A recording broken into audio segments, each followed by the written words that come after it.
Dans les dernières nouvelles, les États-Unis alertent que les citoyens américains doivent évacuer, en Venezuela. Cela attire l'attention évidemment, car cela signifie qu'il ne semble pas que la situation va se calmer là-bas, au Venezuela. Évidemment, cela inquiète parce que, selon les rapports, les groupes chavistes armés recherchent des citoyens américains. Autrement dit, cela est loin d'être terminé. Et bon, on pense que cette fois-ci, le risque concernerait surtout les citoyens américains.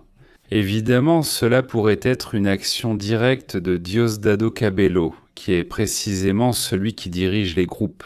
Et donc Washington avertit que les groupes armés chavistes seraient en train de traquer des Américains. Cela, après la capture de Maduro, nécessite une évacuation immédiate, selon la même alerte du département d'État. Selon l'avertissement, cela arrive en gros une semaine après la capture de Maduro. Un événement qui a déclenché une série de réactions internes, y compris des coupures de courant et aussi quelques troubles. Par ailleurs, de supposés accords entre les États-Unis et le gouvernement de Delcy Rodriguez. En ce moment, le Venezuela maintient la classification la plus élevée du système d'alerte au voyage des États-Unis. Ne pas voyager en raison de risques qui incluent la torture, la détention injuste, le terrorisme, les enlèvements et l'application arbitraire des lois locales.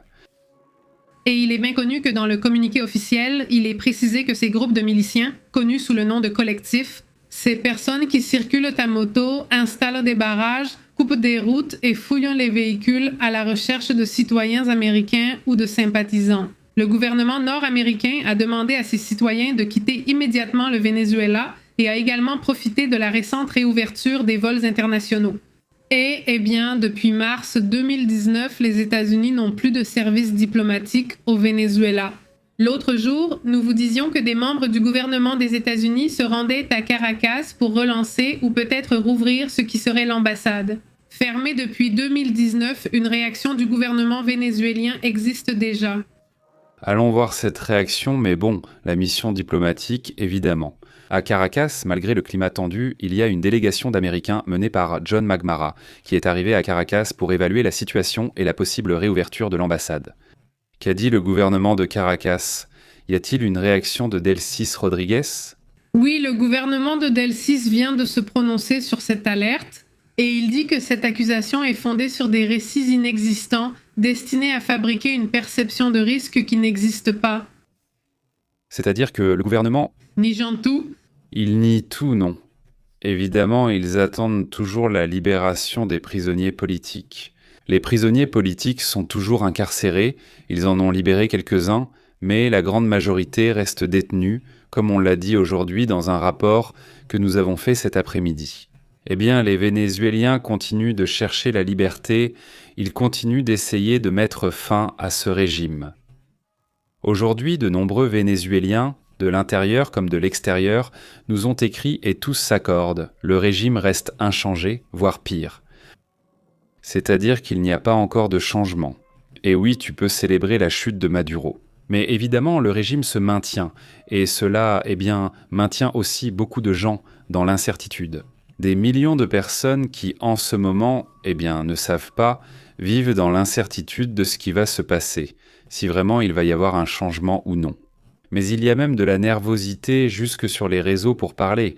Il n'y a pas On va dire que les informations sont partagées, de la manière la plus codée possible. C'est-à-dire que les gens ne parlent pas librement, évidemment par peur de ce qui pourrait arriver.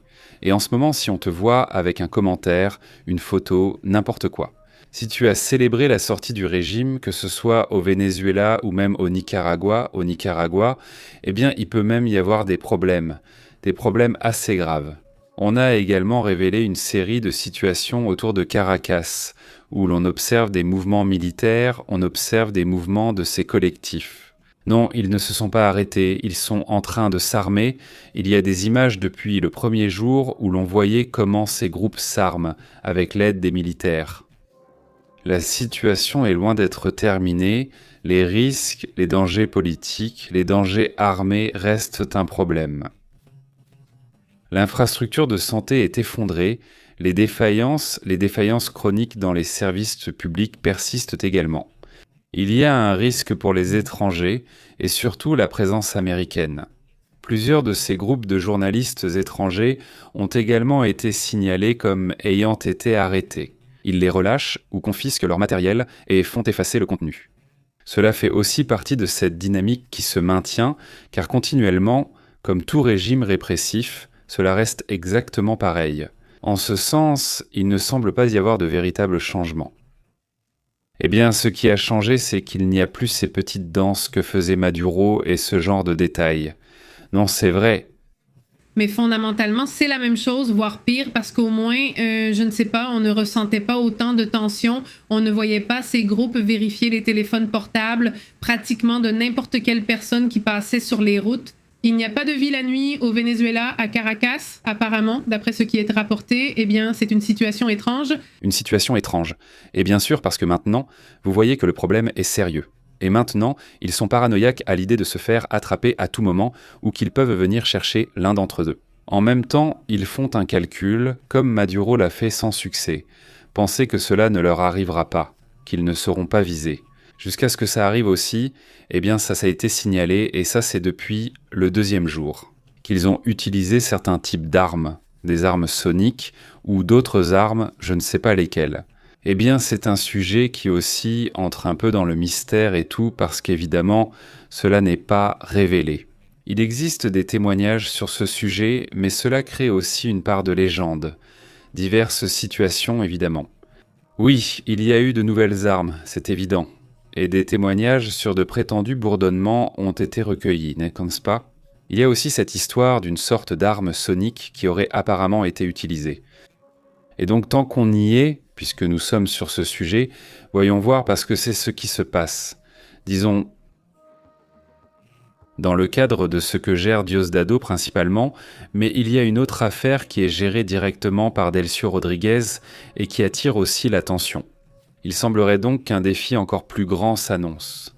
On dirait qu'il y a juste eu un réaménagement. Maduro écarté, les choses réorganisées. Mais tout va continuer ou empirer. Donc il semble que c'est de ça qu'il s'agit. Allons sur ce sujet, allons sur cette situation. Laisse-moi juste vérifier si nous sommes en train de diffuser. Oui, tout va bien, super, je vois déjà, super, je vois déjà que la communauté arrive ici. Bon week-end à tous. Passons aux informations sur ce qui se passe dans le monde. Allons avec cette sorte de défi lancé par Delcio Rodriguez lui-même, n'est-ce pas? Ce personnage, qui, eh bien, continue évidemment à susciter non seulement de l'inquiétude et de l'incertitude, mais aussi on ne sait pas non plus quelle sera son approche. Un jour il dit quelque chose, un autre jour autre chose. Passons. Delcio Rodriguez défierait-il directement Donald Trump? Eh bien maintenant, sans masque, n'est-ce pas? Cela sûrement est en train d'être examiné par l'équipe de Donald Trump. Parce que, eh bien, à un moment donné, il disait « Oui, ce que dit Trump va arriver » et il en parle avec Dieudonné. Et oui, ce que dit Dieudonné. Et en gros, avec qui il parle? Eh bien, il dit oui à tout le monde, mais il ne dit pas quand. La présidente par intérim, c'est comme ça qu'ils l'appellent, pas présidente par intérim, c'est comme ce titre qu'ils lui ont donné. À dire présidente? Exactement. Il restera aux commandes tant que Maduro et Silvia Flores seront détenus à New York. Delcy s'est de nouveau exprimée en tant que présidente par intérim du Venezuela après la capture du président Nicolás Maduro et de son épouse, dit-il. Le peuple vénézuélien commande ici et Nicolás Maduro est le président, a déclaré Rodriguez lors d'un événement sur BTV, précisant que son mandat est temporaire tant que dure l'enlèvement du chef de l'État. Rodriguez a réitéré qu'il ne se reposera pas tant qu'il n'aura pas récupéré Maduro et Flores, qui sont détenus à New York et font face à de multiples accusations de corruption, de trafic de drogue et de plusieurs autres choses. Eh bien oui, Rodriguez a qualifié cette opération militaire des États-Unis d'agression criminelle qui restera comme une grande tâche dans les relations entre le Venezuela et les États-Unis, et Donald Trump a affirmé qu'il entretient de très bonnes relations avec le gouvernement intérimaire du Venezuela. C'est ce qu'il disait justement hier et que cela restera.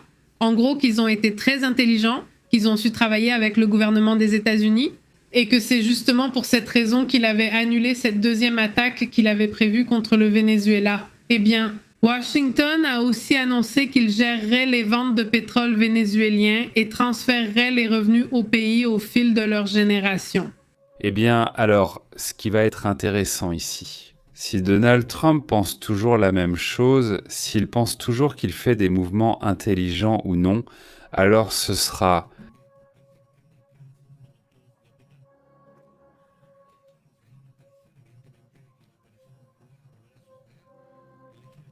la même chose.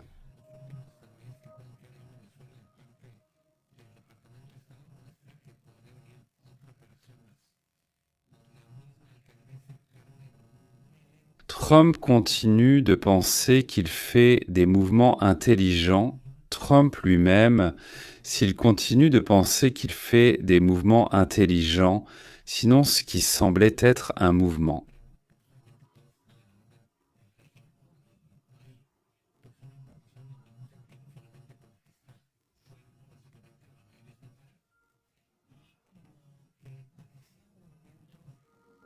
Les intelligents, eh bien, le seront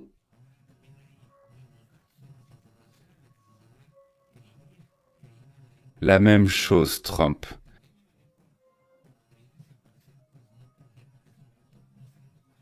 S'il continue de penser qu'il fait des mouvements intelligents ou non, alors il continue de penser. Ce sera la même chose. Trump continue de penser, de faire des mouvements intelligents. C'est pourquoi on voit aussi cette bifurcation soudaine dans les commentaires de Bell. Mais c'est parce que, d'un côté, il doit maintenir cet accord, ou apparemment cet accord qu'il a avec les États-Unis, et de l'autre, il doit garder la face ou faire semblant d'être d'accord avec la continuité du gouvernement de Nicolas Maduro.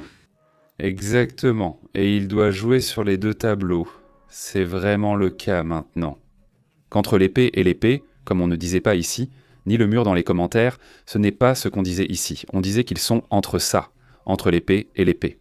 Mais c'est aussi un coup, c'est quelque chose qu'il cherchait, non? Ceux qui ont suivi la politique vénézuélienne assurent que, aussi bien elle que son frère ont toujours voulu le pouvoir et que, eh bien, maintenant qu'ils l'ont. Eh bien, jusqu'à présent, on sait par les commentaires même de Chavez, qui disait toujours que c'était une personne qui convoitait le pouvoir. Qu'elle, eh bien, n'avait pas les idéaux chavistes, mais qu'en gros, elle cherchait à gravir les échelons à tout prix. Ce fait-là, non, eh bien, marque aussi une caractéristique de, eh bien, aussi de beaucoup d'ambition de pouvoir. Alors, en ce moment, les mouvements, eh bien, on peut dire que c'en est un ou que c'en est un autre, mais au final, ce sont probablement juste des mouvements. Qu'il pense à ce qui lui convient et que maintenant son frère continue au pouvoir. C'est-à-dire que ce sont deux personnages avec des ambitions et qui comptent rester là, ne pas lâcher le pouvoir, ne pas bouger. J'imagine aussi qu'il doit y avoir des pressions et mouvements d'autres pays, comme Cuba ou le Nicaragua, non? Même des puissances, en parlant de la Russie, de la Chine, qui pourraient aussi influencer un peu cette affaire et donner un peu de sécurité à ce pays. Il faut rappeler que ces deux puissances, en particulier, ont des intérêts dans l'économie des minéraux. Voyons, en ce moment, ils cherchent à comment se répartir le Venezuela entre puissances, mais en même temps, il ne semble pas que cela vienne ni d'un côté ni de l'autre. Les changements que les gens voudraient non plus, eh bien c'est l'autre aspect, non? On ne voit pas comment un changement pourrait se produire comme j'imagine que les gens le souhaiteraient. Non, en fait, un gouvernement stable qui les représente vraiment. Exactement, ils les ont laissés à moitié, mais en même temps c'est pire, n'est-ce pas? Parce qu'ils enlèvent le clown, mais tout le reste demeure. Le cirque n'existe tout simplement pas, c'est incroyable. Et bon, passons à d'autres sujets également importants, parce que pendant que tout ce tiraillement a lieu, il se passe des choses au Venezuela, il se passe des choses au Honduras, il se passe des choses en Iran. Bon, il y a plein de choses, une tempête solaire, d'ailleurs tout ça en même temps, bon, on va analyser tout ça dans un instant, juste rapidement. À la communauté qui nous regarde, un grand merci pour vos commentaires, nous serons attentifs à la fin de...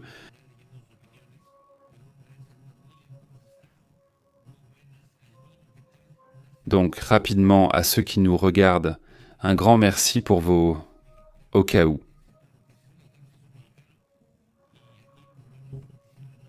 Attentif. Fin de cette vidéo.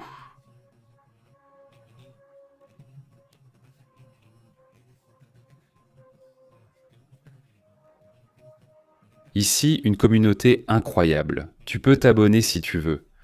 Passons à d'autres sujets importants dans le monde.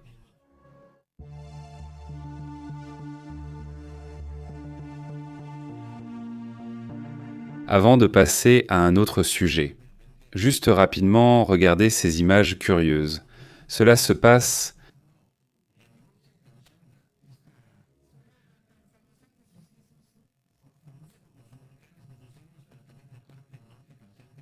incroyable et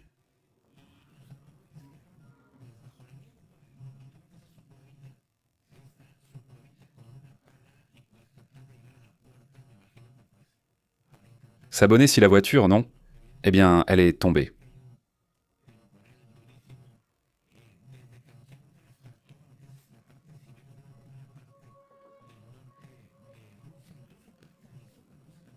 Incroyable.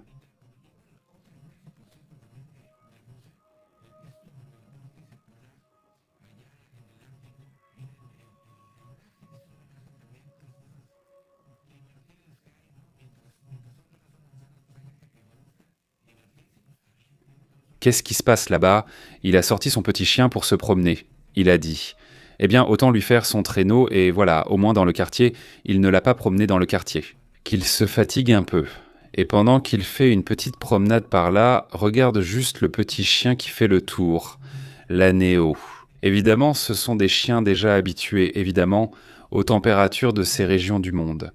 Mais bon, allons-y, passons aussi à d'autres sujets importants de ce qui se passe dans le monde.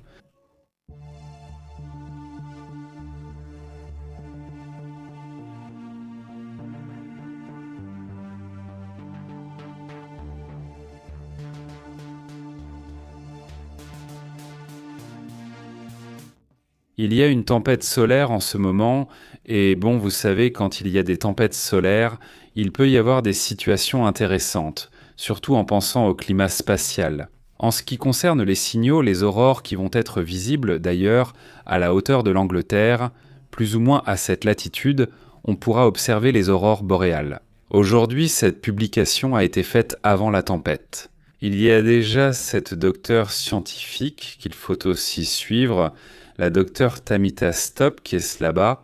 D'ailleurs, cette docteure travaille pour Space Weather. Elle fait aussi partie de Weather Channel, elle a fait partie de la National Aeronautics and Space Administration et d'autres institutions là-bas aux États-Unis. Elle montrait cette image dans laquelle elle affirmait que nous étions déjà en train de traverser une tempête.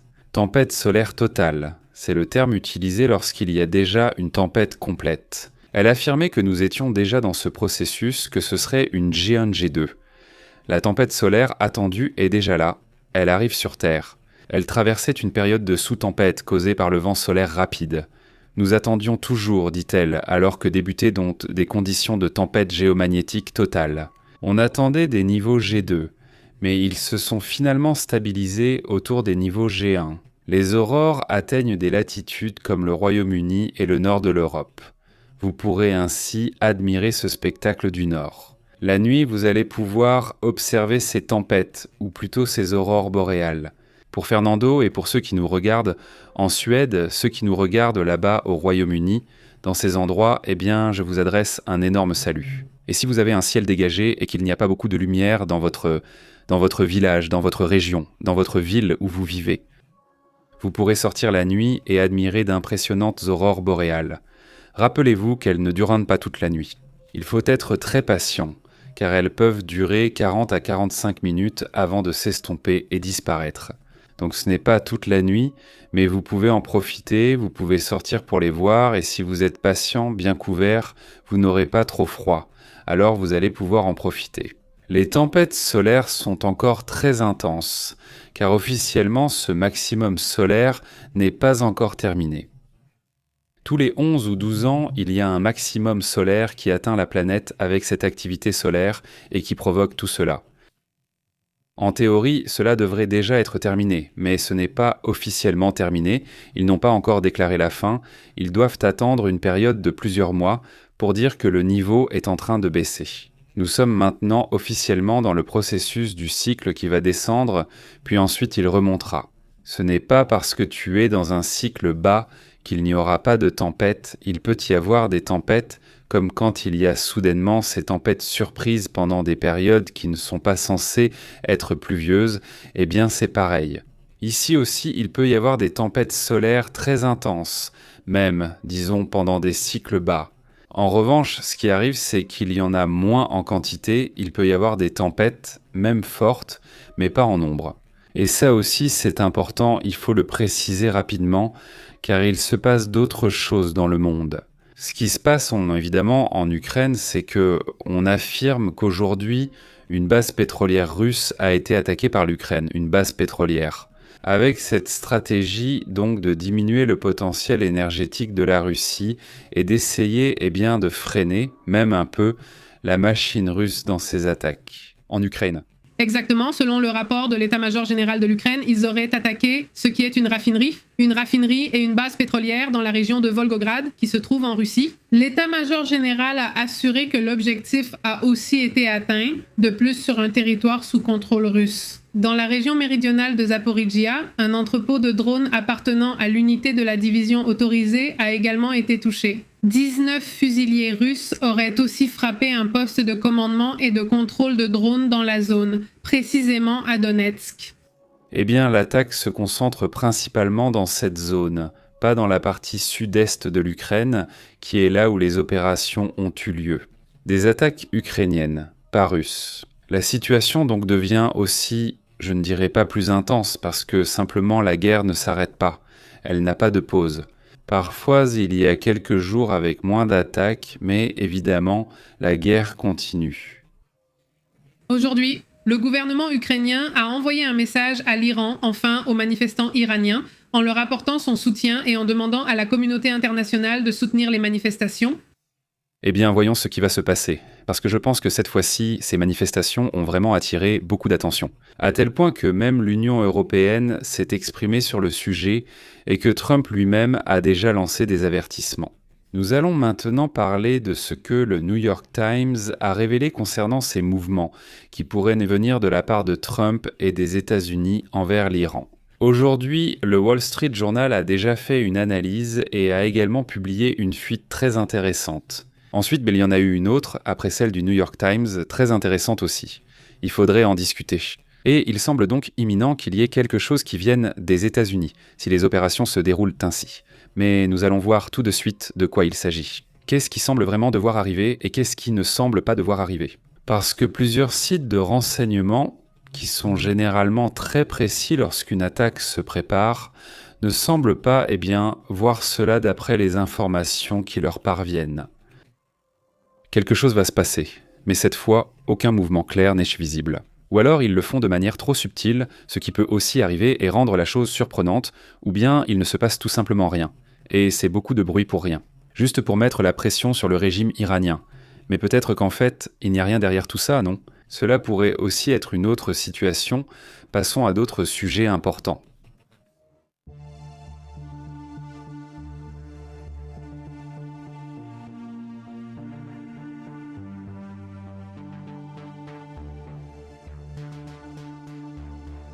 Il dit qu'avant toute chose, il veut dire à la communauté qui nous regarde que, tout simplement, merci beaucoup pour votre soutien.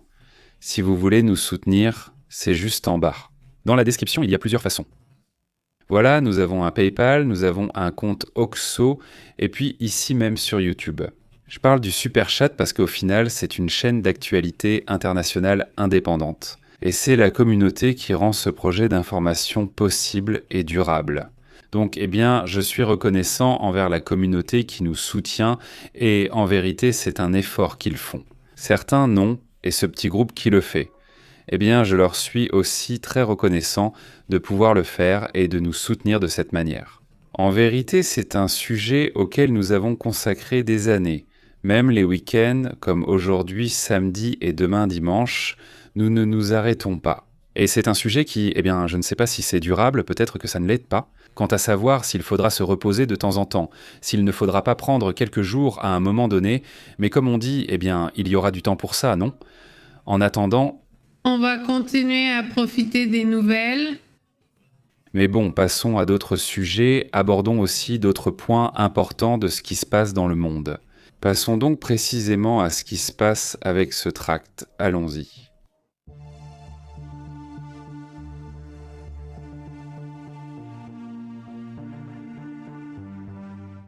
Il a été signalé, et c'est un sujet très préoccupant, car il est affirmé que les États-Unis et Donald Trump spécifiquement, ils auraient déjà commencé à planifier une possible intervention militaire contre Groenlandia, une prise de Groenlandia par la force.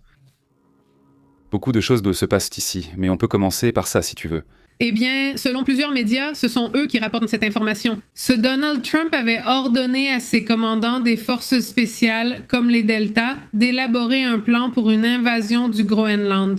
C'est-à-dire qu'il fallait voir s'il y avait des plans, ce qu'on pouvait faire, mais selon les hauts responsables militaires, ils résistaient à faire ces plans.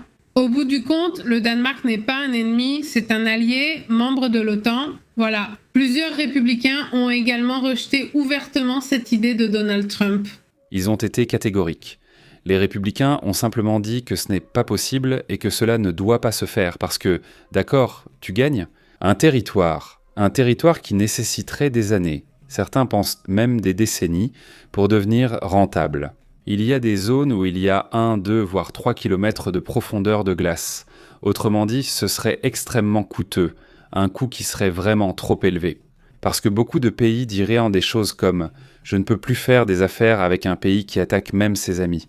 Et alors, un blocus commencerait à se mettre en place. Il y a même déjà plusieurs voix en Europe qui ont dit que si ce qui se passe au Groenland arrive, toutes les bases en Europe, les États-Unis devraient les retirer. C'est-à-dire, ce serait gagner un territoire, mais perdre tout ce que tu as accompli en décennies d'influence mondiale, n'est-ce pas ? En plus, je pense qu'il y aurait même des puissances comme la Russie ou la Chine qui seraient ravies que cela arrive, parce que cela pourrait donner l'opportunité à d'autres puissances. Ils pourraient dire « mieux vaut être mon ami, je ne trahis pas mes vrais amis ». Ce serait vu comme une trahison et serait très coûteux. Le point, c'est que cela s'est pris au sérieux. Et c'est justement cette partie qui suscite de l'inquiétude, à tel point que, l'OTAN, le Danemark, ils ont dû organiser des réunions entre eux pour voir ce qu'ils pourraient en faire. Au cas où une situation de ce niveau se produirait, pas une entrée. Et aujourd'hui, disait Trump, ce sujet de par la bonne ou par la mauvaise, je ne sais pas si c'est là. Allons-y aussi. N'est-il pas en train de jouer le même jeu ? Et Stephen Miller, qui est l'un des conseillers, il est très enhardi ces derniers temps. Ce qui s'est passé au Venezuela les a rendus très puissants. Et donc, c'est lui qui a l'idée et qui la rappelle à Trump. Trump, une fois qu'on lui met une idée en tête, il ne l'oublie pas, n'est-ce pas?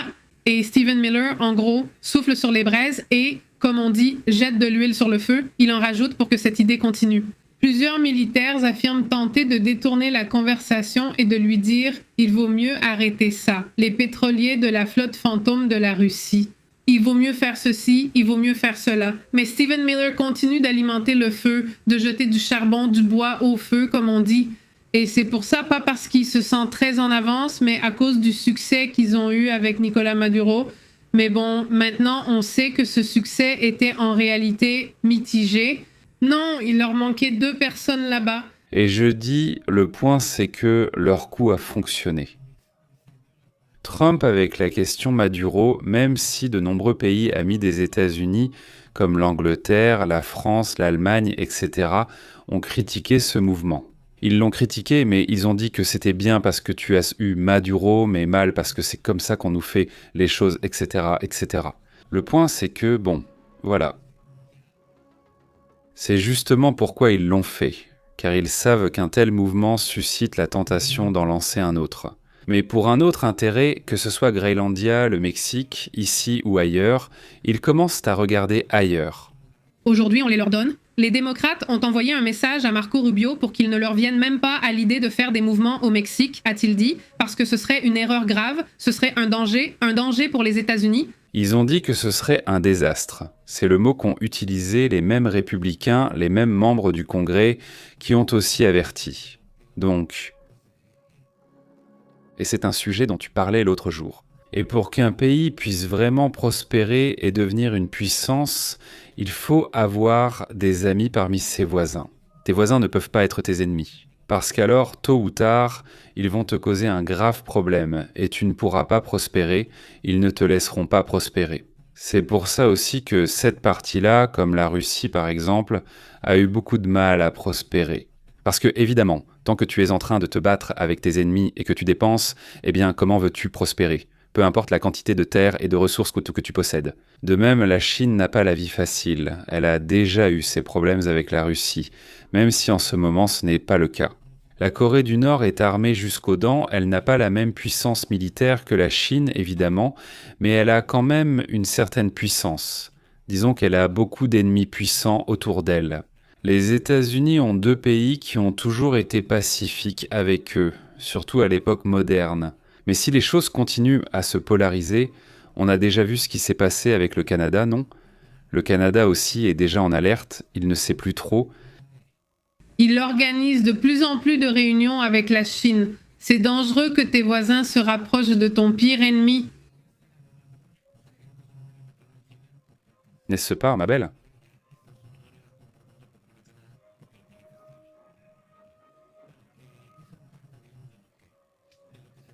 Tu observes, ça va être un vrai bazar, comme le dit si bien ici Chuck Moon. Ça va être un sacré bordel, dit Chuck. Comment vas-tu, Chuck Draper ? Comment vas-tu ? Santé Denison. À toute la communauté qui arrive, c'est génial. L'ambiance devient vraiment cool. Cool. Chichiquecheska, Chichiquecheska. Bon, passons aussi à d'autres sujets importants.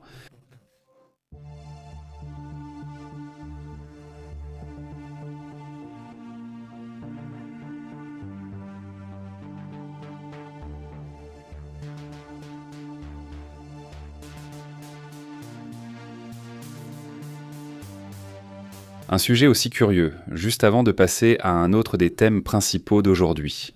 Mais celui-ci me semble intéressant, au moins précisément. Il faut vraiment l'apprécier. Voyez-vous, il est rapporté ici au Mexique que les migrants haïtiens et vénézuéliens ont sauvé la récolte de café dans le sud du Mexique. Selon ce que rapporte EFE, de petits producteurs de café dans la région de Tapachula, à la frontière entre le Mexique et le Guatemala, ont déclaré aujourd'hui à l'agence de presse EFE qu'ils ont remplacé la main-d'œuvre guatémaltèque historique, qui viennent du Guatemala pour des saisons, restent ici un moment, travaillant dans le café, puis repartent, mais cette fois-ci, eh bien, ils ne sont pas venus du Guatemala. Alors disons que ça allait être extrêmement difficile de récolter la récolte de café. Des migrants haïtiens, des migrants cubains et des vénézuéliens ont été embauchés pour la récolte du café et ils ont donc aidé à sauver la situation. La pénurie de travailleurs. Il y a actuellement une pénurie de travailleurs dans certains secteurs au Mexique, qui a donc dû être remplacée cette fois-ci par des Haïtiens, des Cubains et des Vénézuéliens. Un sujet donc très intéressant. La vérité, c'est que parfois, ces nouvelles passent presque inaperçues. Exactement. Et en ce moment, comme le dit Pépé, il y a un point assez critique dans la caféiculture ici au Mexique. Et c'est ce manque sévère de main-d'œuvre qui est lié à ce phénomène, également migratoire ces dernières années. Et avec l'arrivée de ces migrants, heureusement, on a aussi pu récupérer de la main-d'œuvre de jeunes Mexicains qui sont partis, par exemple, à Mexico ou qui sont partis dans d'autres pays. Ils sont partis chercher des opportunités ailleurs qu'ils n'ont pas trouvées sur place et en trouvent de maintenant dans d'autres pays. Eh bien, c'est un vrai bazar, mais évidemment, c'est intéressant et c'est bien de savoir qu'on va avoir du café, en partie aussi grâce à ces personnes. Maintenant, un autre sujet, un autre point également important dans toute cette situation. Il y a quelque chose de curieux qui s'est passé concernant le sujet du Venezuela. Quelque chose de curieux, quelque chose d'étrange. Laisse-moi t'en parler.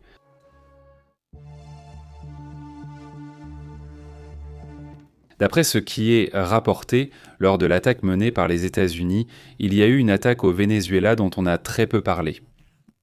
Il s'agit d'une attaque qui a visé un laboratoire scientifique et qui, eh bien, ferait partie des objectifs. Apparemment, l'Institut vénézuélien de recherche scientifique, appelé Institut vénézuélien de recherche scientifique, l'un des centres scientifiques les plus importants d'Amérique latine, a été la cible des attaques de missiles américains lors de la récente opération. Cela attire l'attention parce que, en théorie, l'idée était d'attaquer des dépôts d'armes, l'idée était C'était... attaquer des aéroports, c'était attaquer certaines zones, mais cette fois-ci, eh bien, ces installations sont endommagées. Curieusement, ce laboratoire abrite ce qui fut l'un des premiers réacteurs nucléaires d'Amérique latine. Eh bien, les dégâts n'ont pas encore été quantifiés, mais bon, l'Institut vénézuélien a vraiment attiré beaucoup d'attention. 2 missiles sont tombés sur ces installations, provoquant de graves dégâts structurels, des fenêtres brisées, des toits effondrés et des murs perforés, laissant en plus plusieurs zones scientifiques complètement détruites. L'attaque a endommagé des laboratoires au centre de chimie, dans la zone de physique. Des éléments clés pour l'analyse et le traitement nécessaires à l'exploitation du pétrole, l'un des piliers économiques de ce pays. Le centre de mathématiques et l'Université nationale des sciences sont devenus inopérants après le bombardement. Les traitements à base de cellules souches pour les enfants souffrant de malformations osseuses ont été stoppés, selon José Cardiel, directeur de l'unité de thérapie cellulaire. Eh bien, la scientifique de l'Institut vénézuélien de recherche scientifique a indiqué que, au-delà des dégâts structurels de la zone, l'impact moral est aussi très difficile à supporter pour eux. Pour ces scientifiques auteurs de ces avancées médicales, non. Bon, quoi d'autre ? Et bien sûr, les scientifiques mettent évidemment en garde contre les dangers liés à la quantification de ces avancées. Tout ce qui a été perdu à ce moment-là, alors que des avancées scientifiques, des études, des analyses étaient en cours à ce moment-là. Bon, voyons ce qu'on peut observer, ce qu'on peut analyser à partir de ce sujet. Parce qu'ils l'ont détruit ? Oui, c'est signalé. Alors qu'est-ce qui s'est passé avec ce sujet ? Parce que, eh bien, ce sont des choses qui restent dans cette sorte de brouillard étrange que toute cette situation génère. Très souvent, on dit, la réalité n'est pas noire ou blanche. Il faudrait aussi voir ce qu'il y avait autour de ce laboratoire, ce qu'ils étaient en train de faire. Peut-être qu'il y avait quelque chose là-bas qui attirait l'attention pour les intérêts des États-Unis. Et essayer de régler peut-être une question liée au pétrole. L'une des choses que Trump a le plus répété depuis avant l'attaque, c'était l'intérêt qu'il y avait pour la question du pétrole. C'est une situation qu'il n'a pas niée, qu'il a même plutôt revendiquée, et il a dit « Eh bien oui, c'est l'une des intentions, c'est d'opérer. » Et il s'est déjà vanté qu'ils y vont. Les premiers 30 millions de barils pour les États-Unis, en théorie, devraient arriver prochainement. En plus, le pétrole commencera déjà à être livré et toute la partie économique sera gérée par les États-Unis. Ce qui m'a paru intéressant aujourd'hui, c'est que Donald Trump a signé un décret exécutif, dans lequel ce décret bloque toute tentative des entreprises de leur retirer l'argent. C'est-à-dire cet argent à cause des dettes que le Venezuela a envers les entreprises, est-ce que les entreprises pourraient poursuivre les États-Unis et dire « Hey, cet argent que tu prends, tu dois me le donner d'abord à moi parce qu'on me le doit ?» Eh bien, il ne sera plus possible de prendre tout l'argent, 100% de l'argent, il dit. Cet ordre exécutif sera, disons, géré, administré par les États-Unis et il doit être utilisé, c'est ce que dit l'ordre exécutif. Il doit être utilisé pour des questions de paix, pour des questions concernant la population elle-même, etc. C'est-à-dire qu'il protège l'argent, en théorie, pour l'utilisation des mêmes Vénézuéliens. Eh bien, je pense que c'est intéressant parce qu'il pourrait y avoir des tentations d'utiliser cet argent pour d'autres choses.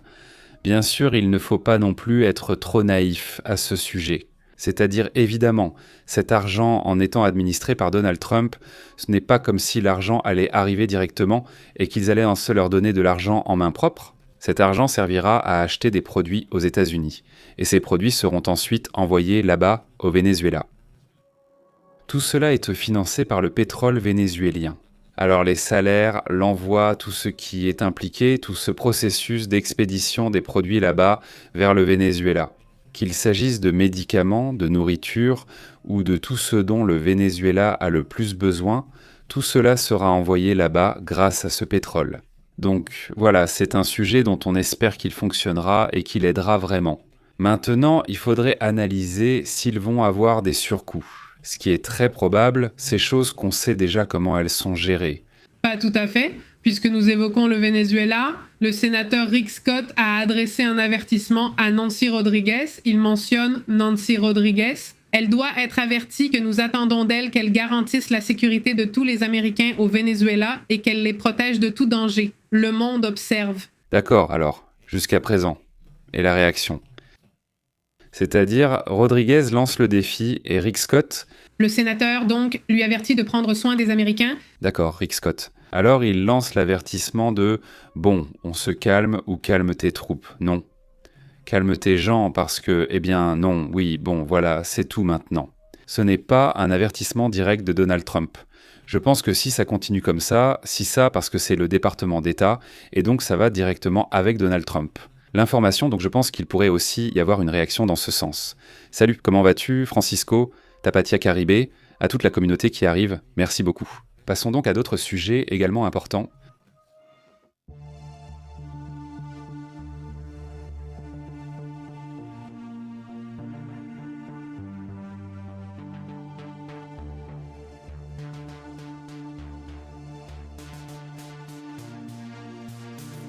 Passons à d'autres sujets également importants, à ce qui se passe dans le monde. Un sujet qui, aujourd'hui, a aussi attiré mon attention. Il s'agit de plus de 1000 manifestations signalées aux États-Unis, cela contre le AIS.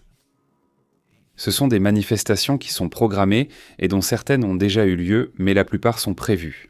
Alors, eh bien, comment cela va-t-il se passer ? Ce sont des manifestations qui expriment la colère d'une bonne partie des Américains qui voient. Eh bien, toute la question de l'AIS a été très mal gérée. Et tout cela...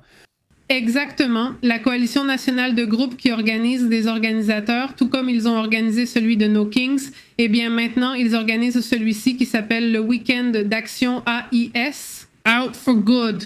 En utilisant le nom de famille de cette dame de 37 ans, citoyenne américaine, qui a perdu la vie face à l'un des membres de l'AIS, eh bien... Ils ont coordonné 1006 manifestations et événements prévus pour ce week-end, dont la plupart ont eu lieu aujourd'hui. Samedi, si c'est aujourd'hui, alors les manifestations suivent la perte de René Nicole Wood. Et voilà, c'est comme ça, c'est comme ça. Il était clairement logique qu'il y ait une réaction. Évidemment, les commentaires du gouverneur, de la région, du maire et de Minneapolis et tout cela. Très dur, c'est-à-dire très en colère. Il y a même une policière, une shérif qui est sortie pour parler. En gros, elle insinue ou dit qu'elle va arrêter les gens de l'AIS et non. Évidemment, cela pourrait vraiment s'aggraver parce qu'il y avait un maire. Ce sont des choses qui peuvent vraiment polariser une société comme celle des États-Unis en ce moment. Et bien sûr, cela inquiète évidemment cet aspect, mais passons aussi à d'autres sujets intéressants.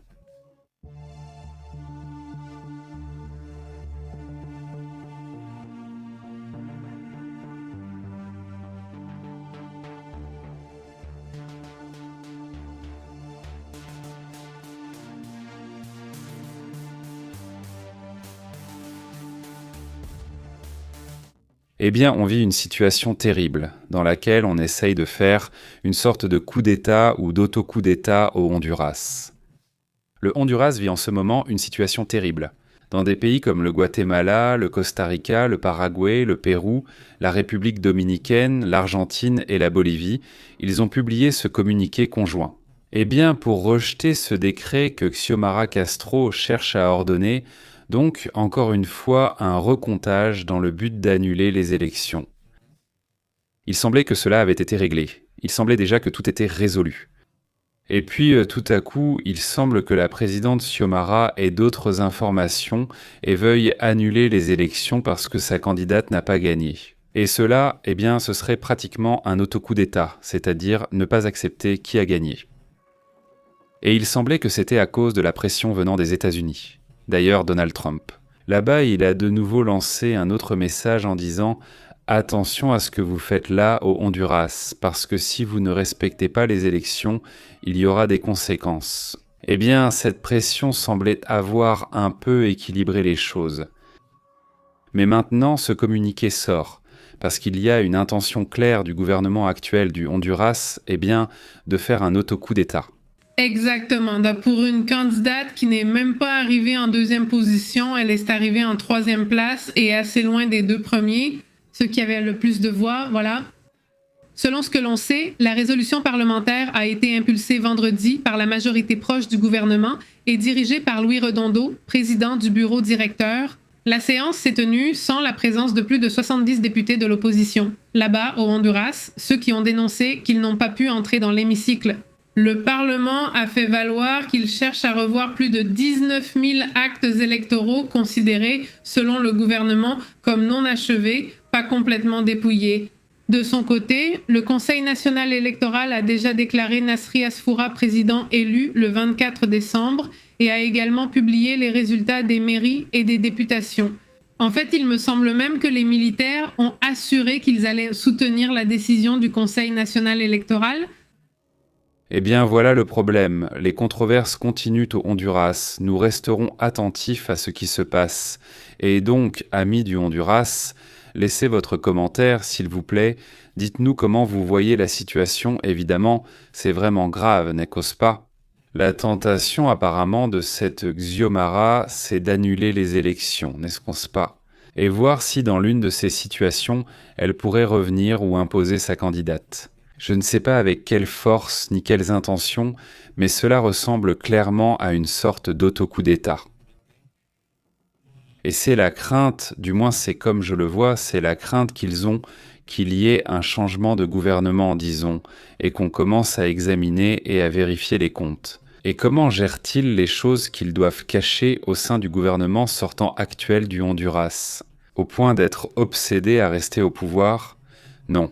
Exactement, et curieusement aussi le président élu à qui la commission électorale a donné la victoire.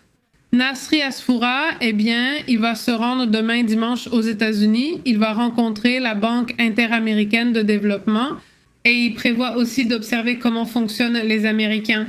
Même si on n'a pas encore défini qui ils sont, l'idée est que la prise de fonction ait lieu ce 27 janvier. Merci, voici le sujet, passons à d'autres affaires et thèmes importants.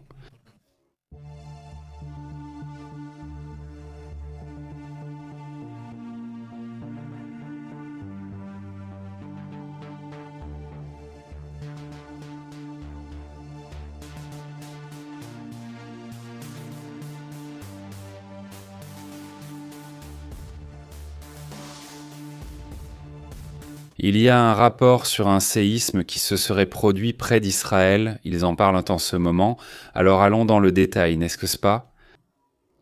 En raison de la proximité de l'épicentre, il aurait été ressenti. Ce qu'il rapporte, c'est que le séisme serait de magnitude 4,1 à 10 km de profondeur au large des côtes du Liban, et qu'il aurait apparemment aussi été ressenti en Israël. Je ne sais pas si là-bas, essentiellement plus vers la partie sud de la Turquie, il l'aurait ressenti ou quelque chose comme ça, ou en Syrie, je ne sais pas. Ça non, cette information-là je ne l'ai pas, mais c'est intriguant. Eh bien, un séisme cette fois-ci, ce jour-là, qui d'ailleurs a aussi été très actif, non? Aujourd'hui, nous avons eu ce séisme de 6,5 en Indonésie. Un séisme qui a été ressenti dans 3 ou 4 pays, il a été ressenti aux Philippines et dans 4 autres pays là-bas. Parmi ces pays. Tout petits, en fait, ce sont pratiquement de toutes petites îles, mais qui auraient aussi signalé, ils auraient signalé ce séisme. Ça fait évidemment partie du sujet.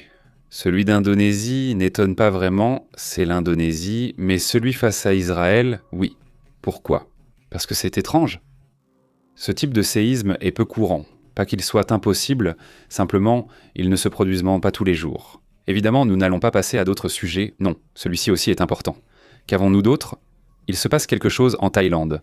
Exactement, la situation ne s'est pas apaisée entre le Cambodge et la Thaïlande, même s'ils ont récemment signé un autre soi-disant accord de paix, non, et c'est le deuxième après celui de Donald Trump. Mais aujourd'hui, on signale qu'il y a eu une attaque à la bombe qui a touché 11 stations-service dans le sud de la Thaïlande. Il y a eu une série d'attaques à la bombe coordonnée qui ont visé 11 stations-service de poste, télégraphe et téléphone dans la nuit du 11 janvier, et les attaques ont eu lieu dans 3 provinces frontalières du sud de la Thaïlande, à savoir Narathiwat, qui a subi 5 attaques, Pattani avec 2 sites et Ayayala avec 4 attaques. Les autorités ont signalé la présence d'acteurs malveillants qui ont placé ces explosifs pour provoquer des troubles. En ce moment, une enquête est en cours sur les incidents. C'est une situation qui semble ne pas se calmer, non? Non, loin de se calmer. La zone entre ce qui est le Cambodge et la Thaïlande, cette région est en conflit constant. Maintenant, ils disent que dans d'autres régions, la vie est relativement normale, mais la zone frontalière reste un problème constant. N'espérons pas que cela n'escalade pas en conflit, en guerre totale, en guerre ouverte déjà, mais le Cambodge et la Thaïlande, sont encore loin d'une solution. Non de ces guerres que Trump était censé avoir résolues, mais où le conflit continue ensuite. Les 8 guerres, les 8 ? Les 8, je ne sais pas combien de guerres. Il est toujours bien fatigué à cause de ces guerres. Qu'est-ce qu'il dit avoir résolu ? Passons à d'autres sujets, d'autres thèmes également importants.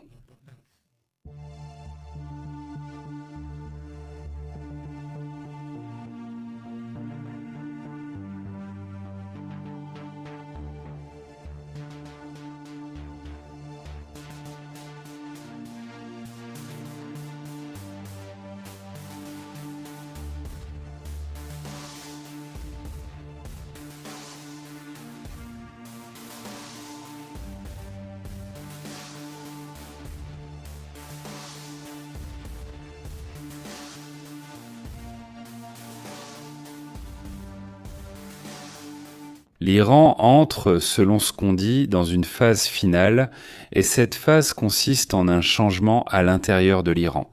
Merci, ou peut-être qu'il y aura, une reddition de la part des jeunes, de la part des gens qui protestent. Parce que non, ce ne sont pas seulement des jeunes.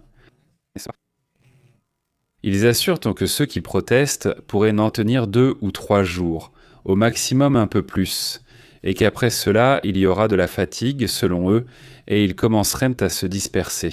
Autrement dit, le régime apparemment va essayer de tenir aussi longtemps que possible pour que les gens se fatiguent. Regardez, en ce moment, le nombre de morts est déjà énorme, mais il y a des chiffres officiels, des chiffres non officiels, bref, il y a de tout. Les personnes arrêtées se comptent par milliers, c'est-à-dire qu'il y a des milliers de personnes détenues qui probablement feront aussi partie des morts, parce que, c'est aussi la réalité. En plus, le procureur général d'Iran l'a déjà dit. Ceci est contre Dieu, n'est-ce pas, selon leur vision. Et donc, peine capitale pour ceux qui sont non seulement pour ceux qui protestent, mais aussi pour ceux qui soutiennent les protestations d'une manière ou d'une autre.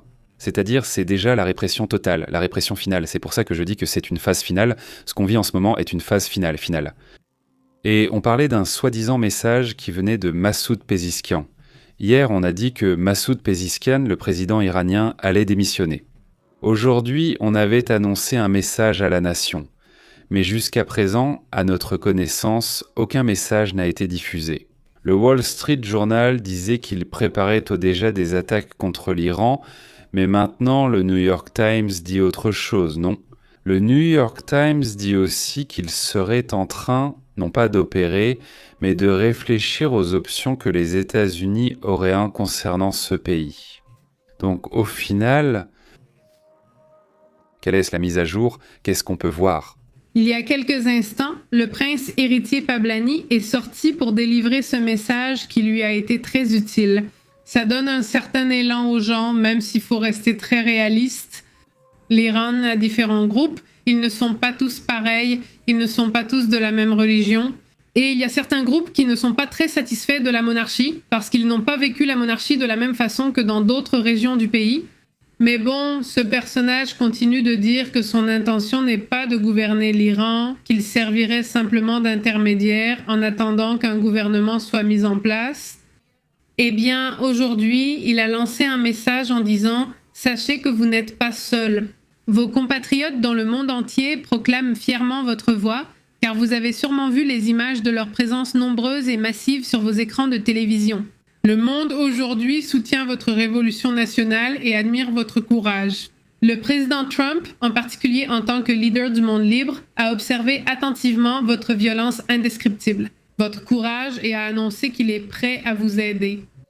Ne quitte pas la rue, mon cœur est avec toi. Je sais que bientôt je serai avec toi, car il dit déjà avoir des plans pour retourner en Iran. » Il insiste sur le fait que le maximum qu'il ferait serait un gouvernement de transition et qu'il chercherait donc quelle est l'option la plus démocratique possible. Mais bon, c'est ce qu'il dit, non ? Au final, il est difficile de savoir quelle est son intention. Ce qui est certain, c'est qu'il est depuis des années une voix active et une voix en laquelle Eh bien, il a été modéré dans le sens où il ne demande pas de violence. Il a toujours été un personnage qui demande plutôt des protestations aussi pacifiques que possible, ce genre de choses. Ce qu'il demande, c'est que pour qu'il y ait un changement, il faut être présent. On ne peut pas abandonner maintenant, sinon la situation va devenir compliquée, elle ne va pas s'améliorer. Ou, comme cela arrive toujours, soit le régime finit par devenir plus fort en se renforçant, soit il finit par disparaître complètement.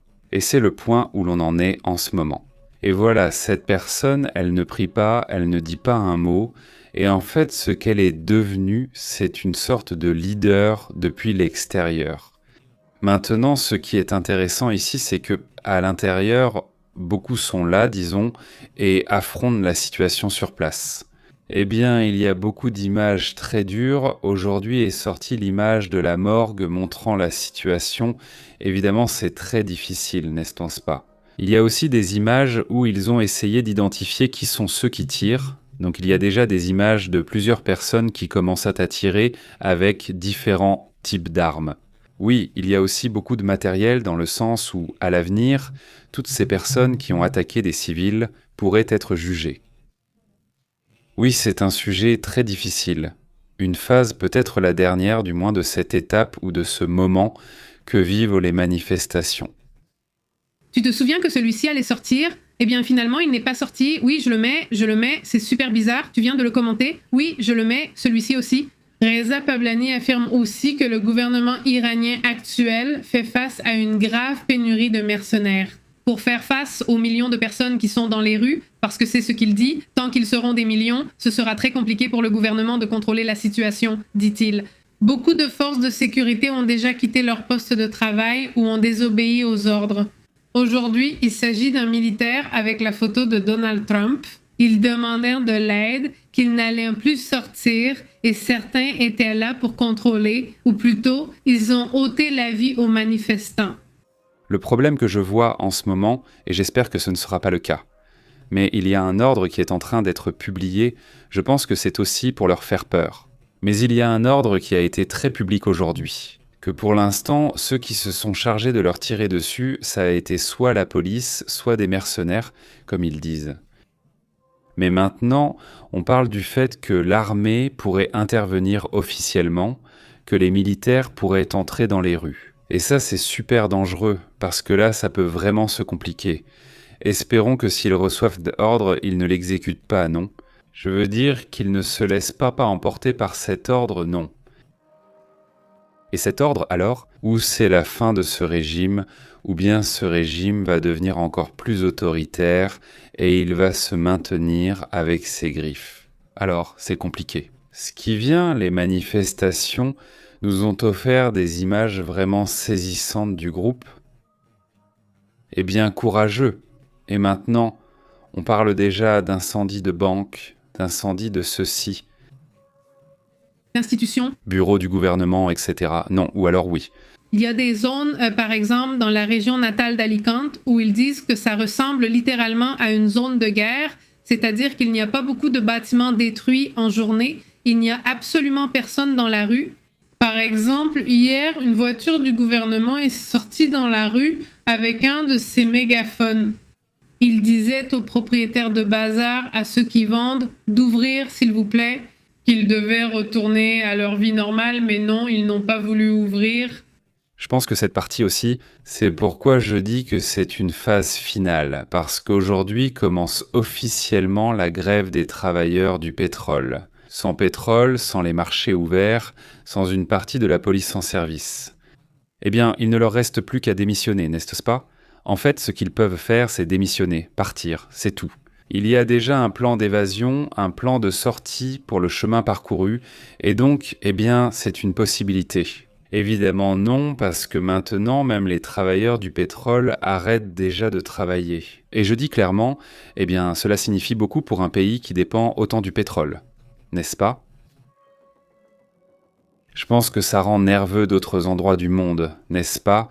Où tu te dis, il ne faudrait pas qu'une situation pareille arrive ici, parce que ça paralyse tout. Et littéralement, eh bien, en ce moment, ils sont dans ce processus de paralysie totale. Les Iraniens, où les manifestations ne viennent plus seulement d'un petit groupe de 2 ou 3 personnes. Ce ne sont pas juste les universités, ce sont des universités entières, non ? Une bonne partie aussi des responsables des centres commerciaux et des petits marchés qui se trouvent à Téhéran et dans les capitales, dans les principales villes. En fait, et maintenant, il y a aussi les travailleurs du pétrole, mais bon, passons à d'autres sujets, allons à d'autres thèmes. Merci beaucoup, Angel Sampoal. Merci beaucoup. Merci beaucoup, Angel, ainsi que à toute la communauté. Vous pouvez soutenir cette chaîne avec un super chat ou super merci, vous le savez déjà. Alors comment soutenir cette chaîne d'information ? C'est énormément apprécié et grâce à vous, nous pouvons être ici. Eh bien maintenant, chaque jour, une accolade. Et bon, passons à un autre sujet, abordons aussi un autre thème important.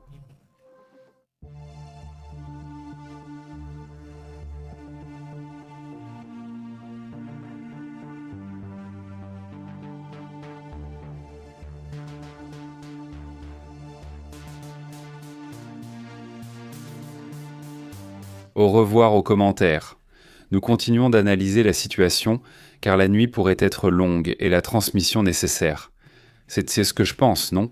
Si quelque chose de vraiment important se produit, nous serons là pour le faire.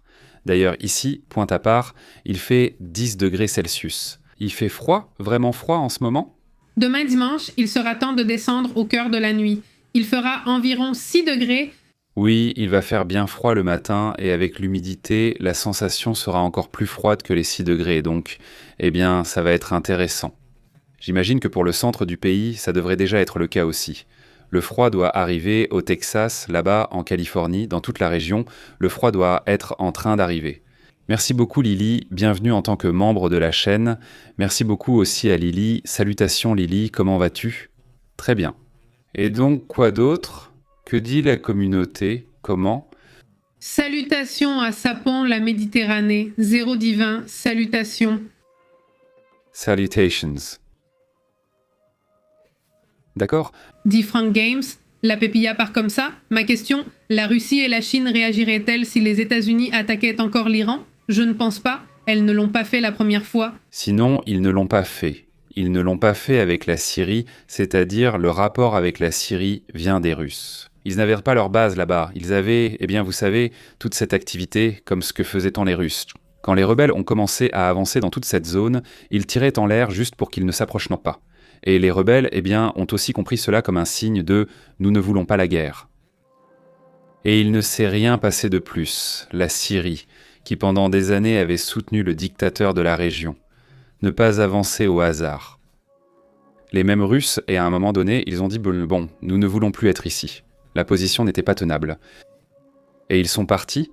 Alors qu'est-ce qui s'est passé ? Aussi avec Maduro, eh bien la Russie n'a pas pu faire grand-chose non plus. Et cette fois-ci, avec ce qui se passe là-bas, ça semble compliqué. Ça semble compliqué. Je pense qu'il y aurait des services de renseignement russes qui essaieraient de faire ce qu'ils peuvent pour soutenir le régime. Ça, c'est très probable, et peut-être aussi un autre pays, car il faut se rappeler que l'Iran et la Russie ont signé un accord qui est une sorte d'OTAN entre eux. C'est un accord de défense mutuelle. Ils l'ont signé 2 fois avec l'actuel président Pezeshkian. Ils l'ont signé une fois, puis ils l'ont refait. Ils ont répété la signature l'année suivante. J'imagine aussi que c'est pour envoyer un message au monde, pour montrer qu'ils sont très unis. Le point, c'est qu'il y a cette signature et une signature. Eh bien, je ne pense pas qu'il ait beaucoup de compétences en ce moment, pas à cause des circonstances, mais à cause de la situation actuelle. Cela ne semble pas avoir trop d'importance, du moins en ce qui concerne l'aide, disons, de l'armée ou quelque chose comme ça. Tu ne te souviens pas de celle-ci ? Quel était ce pays au sud de l'ex-Union des républiques socialistes soviétiques où de nombreuses manifestations ont eu lieu et où les Russes ont envoyé des soldats ? Tu te souviens de ce monsieur ? C'est très curieux parce que je me souviens que pour le Turkménistan, pour ces régions du sud, non, ce monsieur-là, toujours très bien habillé avec une cravate, voyons si tu le reconnais maintenant. Mais tu te souviens d'avoir fait plein de manifestations dans ce pays et de commencer ? Non, le Sud ? Dans le sud, ils ont lancé ces manifestations. Je savais que ça venait déjà d'Asie, pas de ce pays, puis les protestations sont devenues très dures. La Russie leur envoie son aide, puis la guerre en Ukraine éclate. Tout cela s'est passé avant ce conflit. Il lui dit « Tu vas me rendre l'appareil, sinon non, je ne veux pas entrer en guerre » et il n'entre pas en guerre. Il me semble que c'est celui-ci, le président, le petit, mais non. Qui sait? Le fait est que Kazakhstan, cette mer Kazakhstan ici. Alors disons que dans les accords, il y a aussi des trahisons, non? Je veux dire, ce n'est pas comme si les accords avaient toujours beaucoup de valeur. Oui. Oui, c'est ce Kassim et Omar Tokayev. Veut-on aussi dire qu'il n'est pas d'accord sur beaucoup de choses avec la Russie? Non, non, et je veux dire, même si à cette occasion il l'a sauvé parce que les manifestations étaient énormes, tout le monde disait déjà qu'il était fini. Ce dictateur est un de ces dictateurs qui passent presque inaperçus. C'est aussi un pays avec peu de population, ce n'est pas un pays dans ce sens très peuplé avec beaucoup de diversité. Dans ce cas, l'Iran, la grande différence, c'est qu'il y a beaucoup de gens qui sont connectés avec d'autres pays, qui ont fait des études, il y a beaucoup d'universités. Tout cela leur donne aussi une vision du monde qui les incite à vouloir changer leur pays, non? Ce point est aussi important, n'est-ce pas? Et quoi d'autre? Salutations à Alfie, il est aussi là, ce Alfie, bon aussi. Lily Oli dit, celle-là, le vent s'est levé et a fait tomber des arbres, dit Lily. Des gens qui, je crois, il pleut en ce moment. Et moi, je viens de finir avec le linge, oui. Je crois que oui. Et ces enfants ne me calculent même pas, je pense que ce serait peu professionnel de me lever pour aller avec le linge. Salutations à Peggy, qui parle d'une vraie démocratie pour l'Iran, sans intervention ni théocratie. Le mieux serait qu'ils renversent eux-mêmes le régime, non? Ce serait le plus sain, et en plus que ce soit très clair que le gouvernement est choisi par les Iraniens.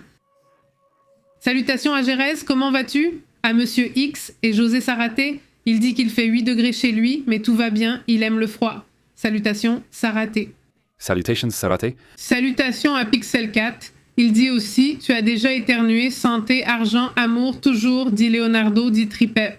Si les décisions économiques du Venezuela vont être dirigées et administrées par les États-Unis, peut-on dire qu'il s'agit d'une dictature étrangère au Venezuela, dit-il.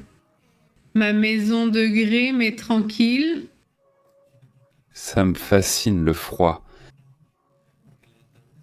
Salutations à Sarat, pourquoi? Pourquoi ce changement n'est-il pas fait? Pourquoi pas? Parce qu'au final, qui est-ce qui détient le pouvoir face à la population? Le pouvoir, il dit. Chez moi, il fait des degrés, mais c'est tranquille, il fait froid. Salutations à Saraté, il dit chez moi, il fait des degrés, mais tout va bien, il adore le froid, dit Saraté.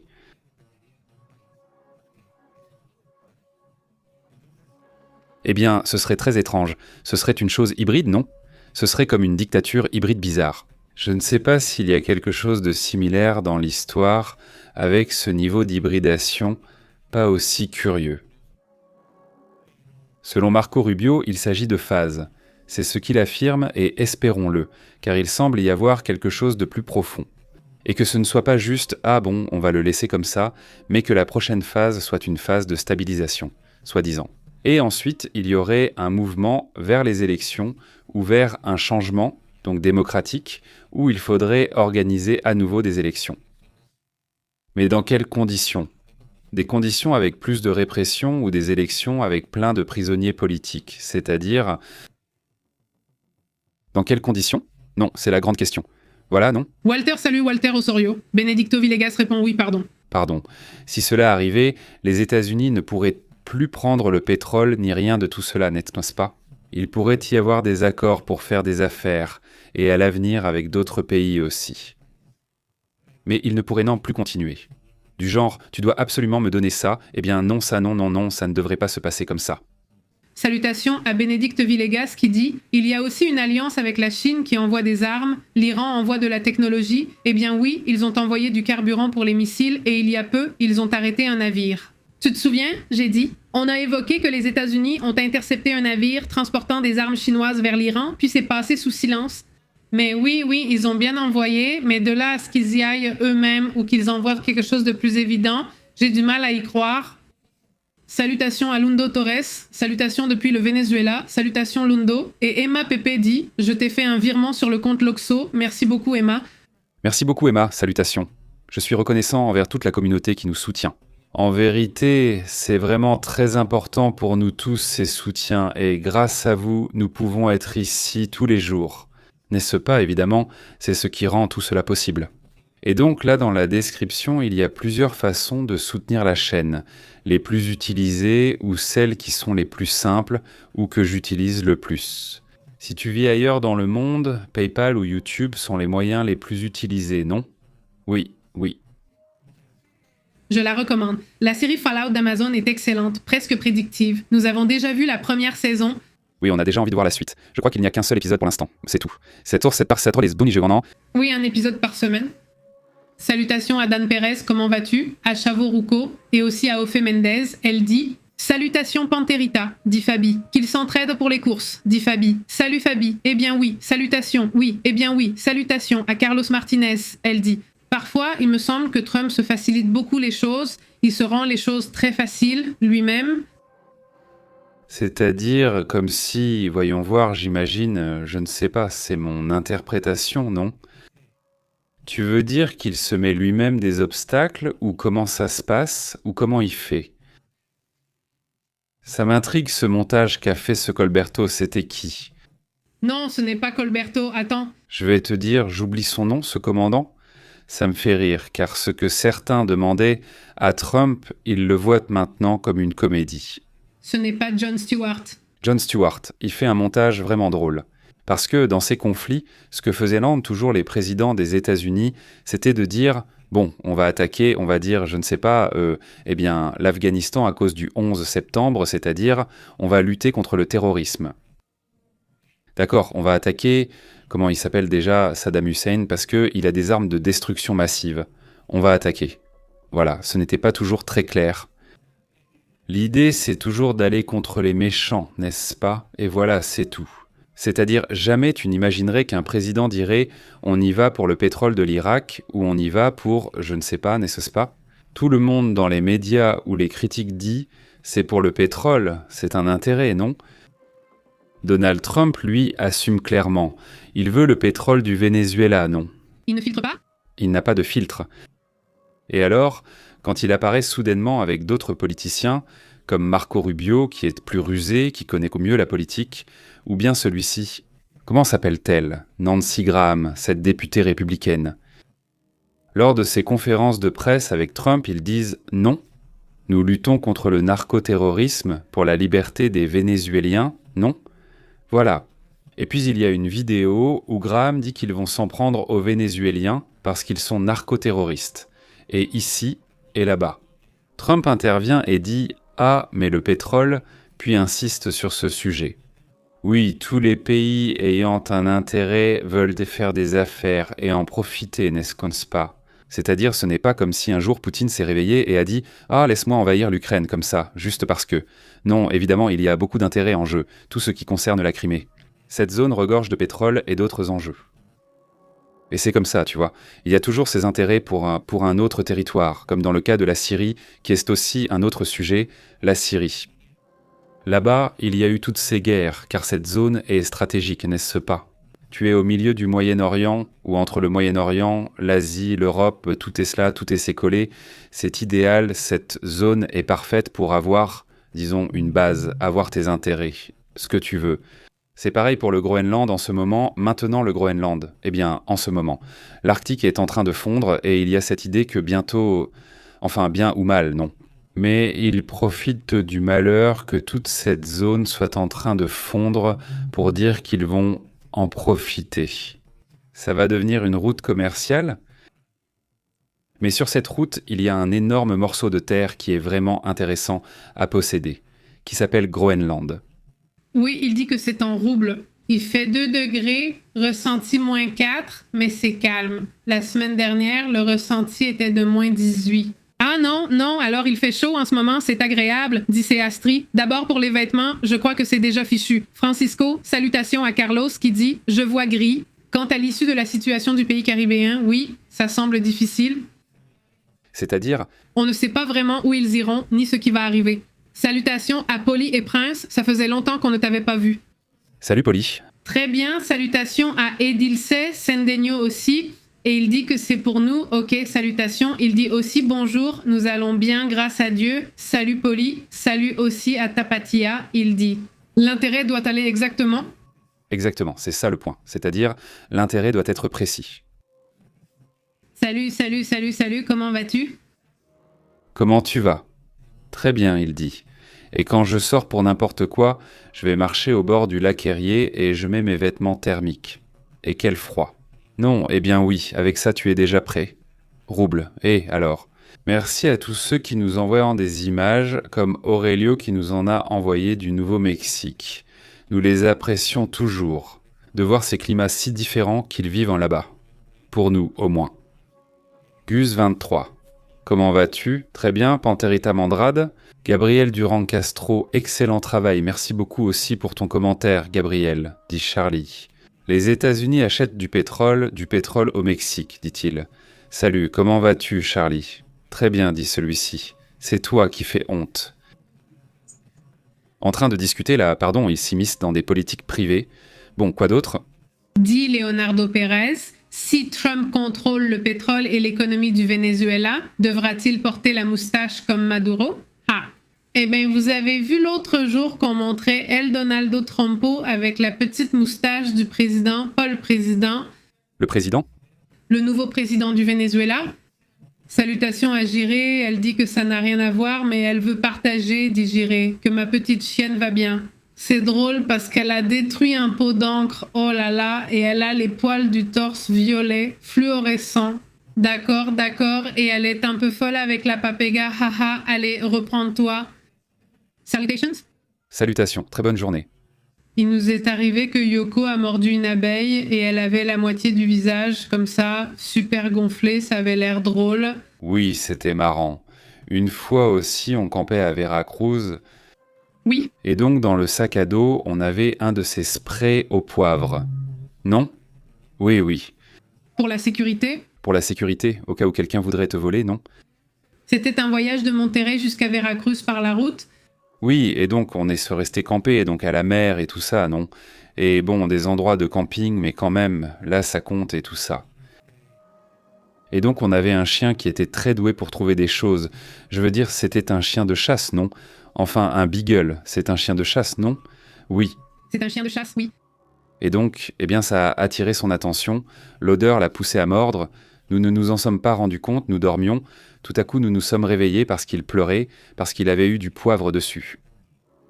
C'est-à-dire, il léchait le sable, n'est-ce pas? Oui. Il était en train de manger le sable? Il léchait le sable pour se soulager des démangeaisons, évidemment. Tout le monde là-bas avait cette sensation de brûlure dans les yeux et tout ça. Mais bon. Je suis certaine que la sienne était pire. Oui, oui, bien sûr. Mais il ne l'a plus refait ni jamais mordu? Pas même une seule bouteille étrange. Oui, non, c'est que le match était vraiment intense. Salutations à, dit Mars. Les États-Unis n'ont pas besoin du pétrole du Venezuela. L'intérêt, c'est que les Chinois ne s'en emparent pas.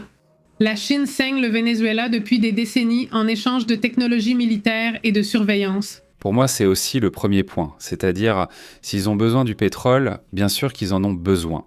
Écoute, je vais t'expliquer pourquoi. C'est un pétrole très lourd, et ils ont dit que c'est un pétrole très épais. Et à votre avis, qui pensez-vous qui fait ça depuis déjà un certain temps? Houston a un problème comme dans le film ou comme dans la réalité de Polo, mais bon, Houston a un sérieux problème. En ce moment. Dans les raffineries, ils ont besoin de ce type de pétrole, précisément pour pouvoir continuer à raffiner. Et bon, le peu qu'ils pouvaient acheter du peu que produit ce Venezuela, eh bien ils l'achetaient en ce moment. Eh bien ça va vraiment leur réussir parce qu'ils vont pouvoir obtenir tout ce pétrole. Maintenant, c'est très peu de pétrole qu'ils produisent. Actuellement, la capacité pétrolière représente 0,9% de celle du Venezuela. Même en le poussant au maximum, cela n'atteint qu'un point de pourcentage mondial, donc ce n'est pas suffisant pour faire une grande affaire. Dans ce sens, je suis d'accord avec ce qu'il dit. Ce n'est pas que non, c'est-à-dire s'ils en ont besoin, parce qu'ils en ont besoin. Mais ce n'est pas quelque chose qui va vraiment tout changer pour eux. Ce qui est vrai, c'est que tu limites en fait les avancées. Surtout dans le domaine qui inquiète le plus les États-Unis concernant la progression chinoise, à savoir le domaine militaire. Ce qui les inquiète, c'est qu'ils soient déjà présents sur le continent, militairement parlant, et qu'à un moment donné, ils finissent par établir une base. Et ça, non, tu les as déjà ici sur le continent, non? C'est cette partie qui les inquiète le plus. Et avec ça, ils disent, bon, d'accord, ils pourront faire des affaires en Argentine, en Équateur, au Mexique, c'est-à-dire, même aux États-Unis, ils font des affaires. Le problème n'est pas le commerce, mais l'aspect militaire et stratégique, comme allons-nous contrôler le canal de Panama? Ce genre de choses, ce n'est clairement pas ce qu'ils veulent permettre aux États-Unis. Non, ça fait partie de ce qui se passe, non? Salutations à Albino Pérez, cette chaîne est excellente, merci Albino. Merci beaucoup, Albino. Également à Digires, il dit « Rien à voir » à « Non mais j'ai lu ceci, salutations à Fabrice aussi ». Bonne graine divine, Pépé, salut, je suis en retard, peux-tu me mettre à jour? Merci de m'informer. Salutations à Juan Vasquez. Salut Juan, ça va? Où t'es arrêté? Tu viens d'arriver? Comment va le groupe? On te résume. Il y a tant de choses que ça t'arrange mieux. Il y a un peu de tout. Dis-moi juste une chose et je t'en parle, mais pas pour tout. Parce que si on a déjà oublié, déjà à la moitié, dit David Parra, les Chinois donnaient déjà beaucoup de prêts au gouvernement et ils les dépensaient. Et dans d'autres choses, ils disaient qu'ils allaient construire des ponts et ça ne se faisait jamais. Ils ne faisaient pas, ça ne se faisait pas, bien sûr, bien sûr. Ce que la Chine faisait soudainement dans d'autres pays, par exemple en Afrique, c'était qu'ils disaient « Je vais te construire, moi, je vais te construire des ponts ». C'est-à-dire tout le prêt, mais c'est moi qui construis. Oui, parce que sinon, l'argent s'envolait ou il changeait. Il y a un coup d'État et tout ça ne vaut plus rien, dit-elle. Marilena, non, si les petits animaux sont négligents, ils font beaucoup de bêtises, ils se mettent dans des problèmes. Salutations aux personnes qui fêtent leur anniversaire et courage aux petits malades. Salutations Marilena, salutations. Non, mais il y a des petits chiens, surtout quand ce sont des chiots, c'est vraiment impressionnant. Tu les laisses 30 minutes sans surveillance et s'ils sont turbulents, ils mangent un cactus, font des bêtises, certains sont très coquins. Salutations à Miel Divina, dit-elle. Alors, concernant l'Iran, que s'est-il passé à Téhéran? Tu veux savoir ce qui s'est passé avec l'Iran? C'est bien ça? L'Iran-Téhéran t'intéresse? Ils sont dans ce que j'appelle la phase finale, n'est-ce pas? Pour moi, c'est comme ça, c'est-à-dire une phase finale, soit la fin du régime, soit la fin des protestations. Mais ils sont à un point où, ils vont commencer à prendre des décisions plus fermes. Nous voyons déjà qu'il y a une grève même dans le secteur pétrolier, c'est-à-dire qu'aujourd'hui, une grève a commencé dans le secteur pétrolier. Qu'est-ce qui va suivre après ça? Je veux dire, qu'est-ce qui peut paralyser un pays comme l'Iran plus que le secteur pétrolier? Alors, si les universités sont à l'arrêt, je veux dire, pensez que chaque étudiant des universités, parmi les 17 universités qui sont à l'arrêt, chaque étudiant qui proteste, c'est un étudiant qui, a probablement ses parents, ses mères, ses grands-parents, enfin, il a toute sa famille autour de lui. Ils sont très inquiets parce qu'ils participent aux manifestations, mais d'un autre côté, s'il leur arrive quelque chose, c'est parce que j'ai vu tout à l'heure l'image de la morgue, non? Alors il y avait des files de parents, qui cherchaient leurs enfants, c'est-à-dire des files de parents. Mais chacun de ces parents qui a un enfant en train de manifester, évidemment, ils sont aussi très en colère. C'est le minimum qu'ils puissent ressentir envers le régime. Et parmi ces gens, beaucoup d'entre eux sont des employés du gouvernement lui-même, ce sont des bureaucrates. Ce sont. Alors, c'est un pays qui s'attaque à lui-même comme il le fait en ce moment. C'est-à-dire, avec tout ce régime qui attaque, il finit par ne plus fonctionner, par s'effondrer. Parce que qui voudra aller travailler un autre jour si tu as perdu un enfant, si tu ne sais pas où il est, s'ils le retiennent à la maison, enfin, et peut-être que ce n'est pas ton enfant, peut-être que c'est l'enfant d'un ami. Mais au final, c'est cette peur, cette nervosité que l'on vit en ce moment dans cette région. Donc pour moi, c'est la phase que l'on traverse actuellement. C'est pour ça que Monsieur X en parlait tout à l'heure. Astrid me disait aussi cet après-midi que ce Gérèse aussi en est un. Ça va être une nuit intéressante ce soir. C'est-à-dire, ça va être une nuit où l'on va se réveiller pendant la nuit, non, et voir ce qui se passe. Si quelque chose de grave arrive, il faudra en parler. Comme lorsqu'on était resté jusqu'à 1h du matin à transmettre ce qui s'est passé avec Maduro. 3h du matin. Nous sommes restés jusqu'à 3h du matin, puis aussi le lendemain matin.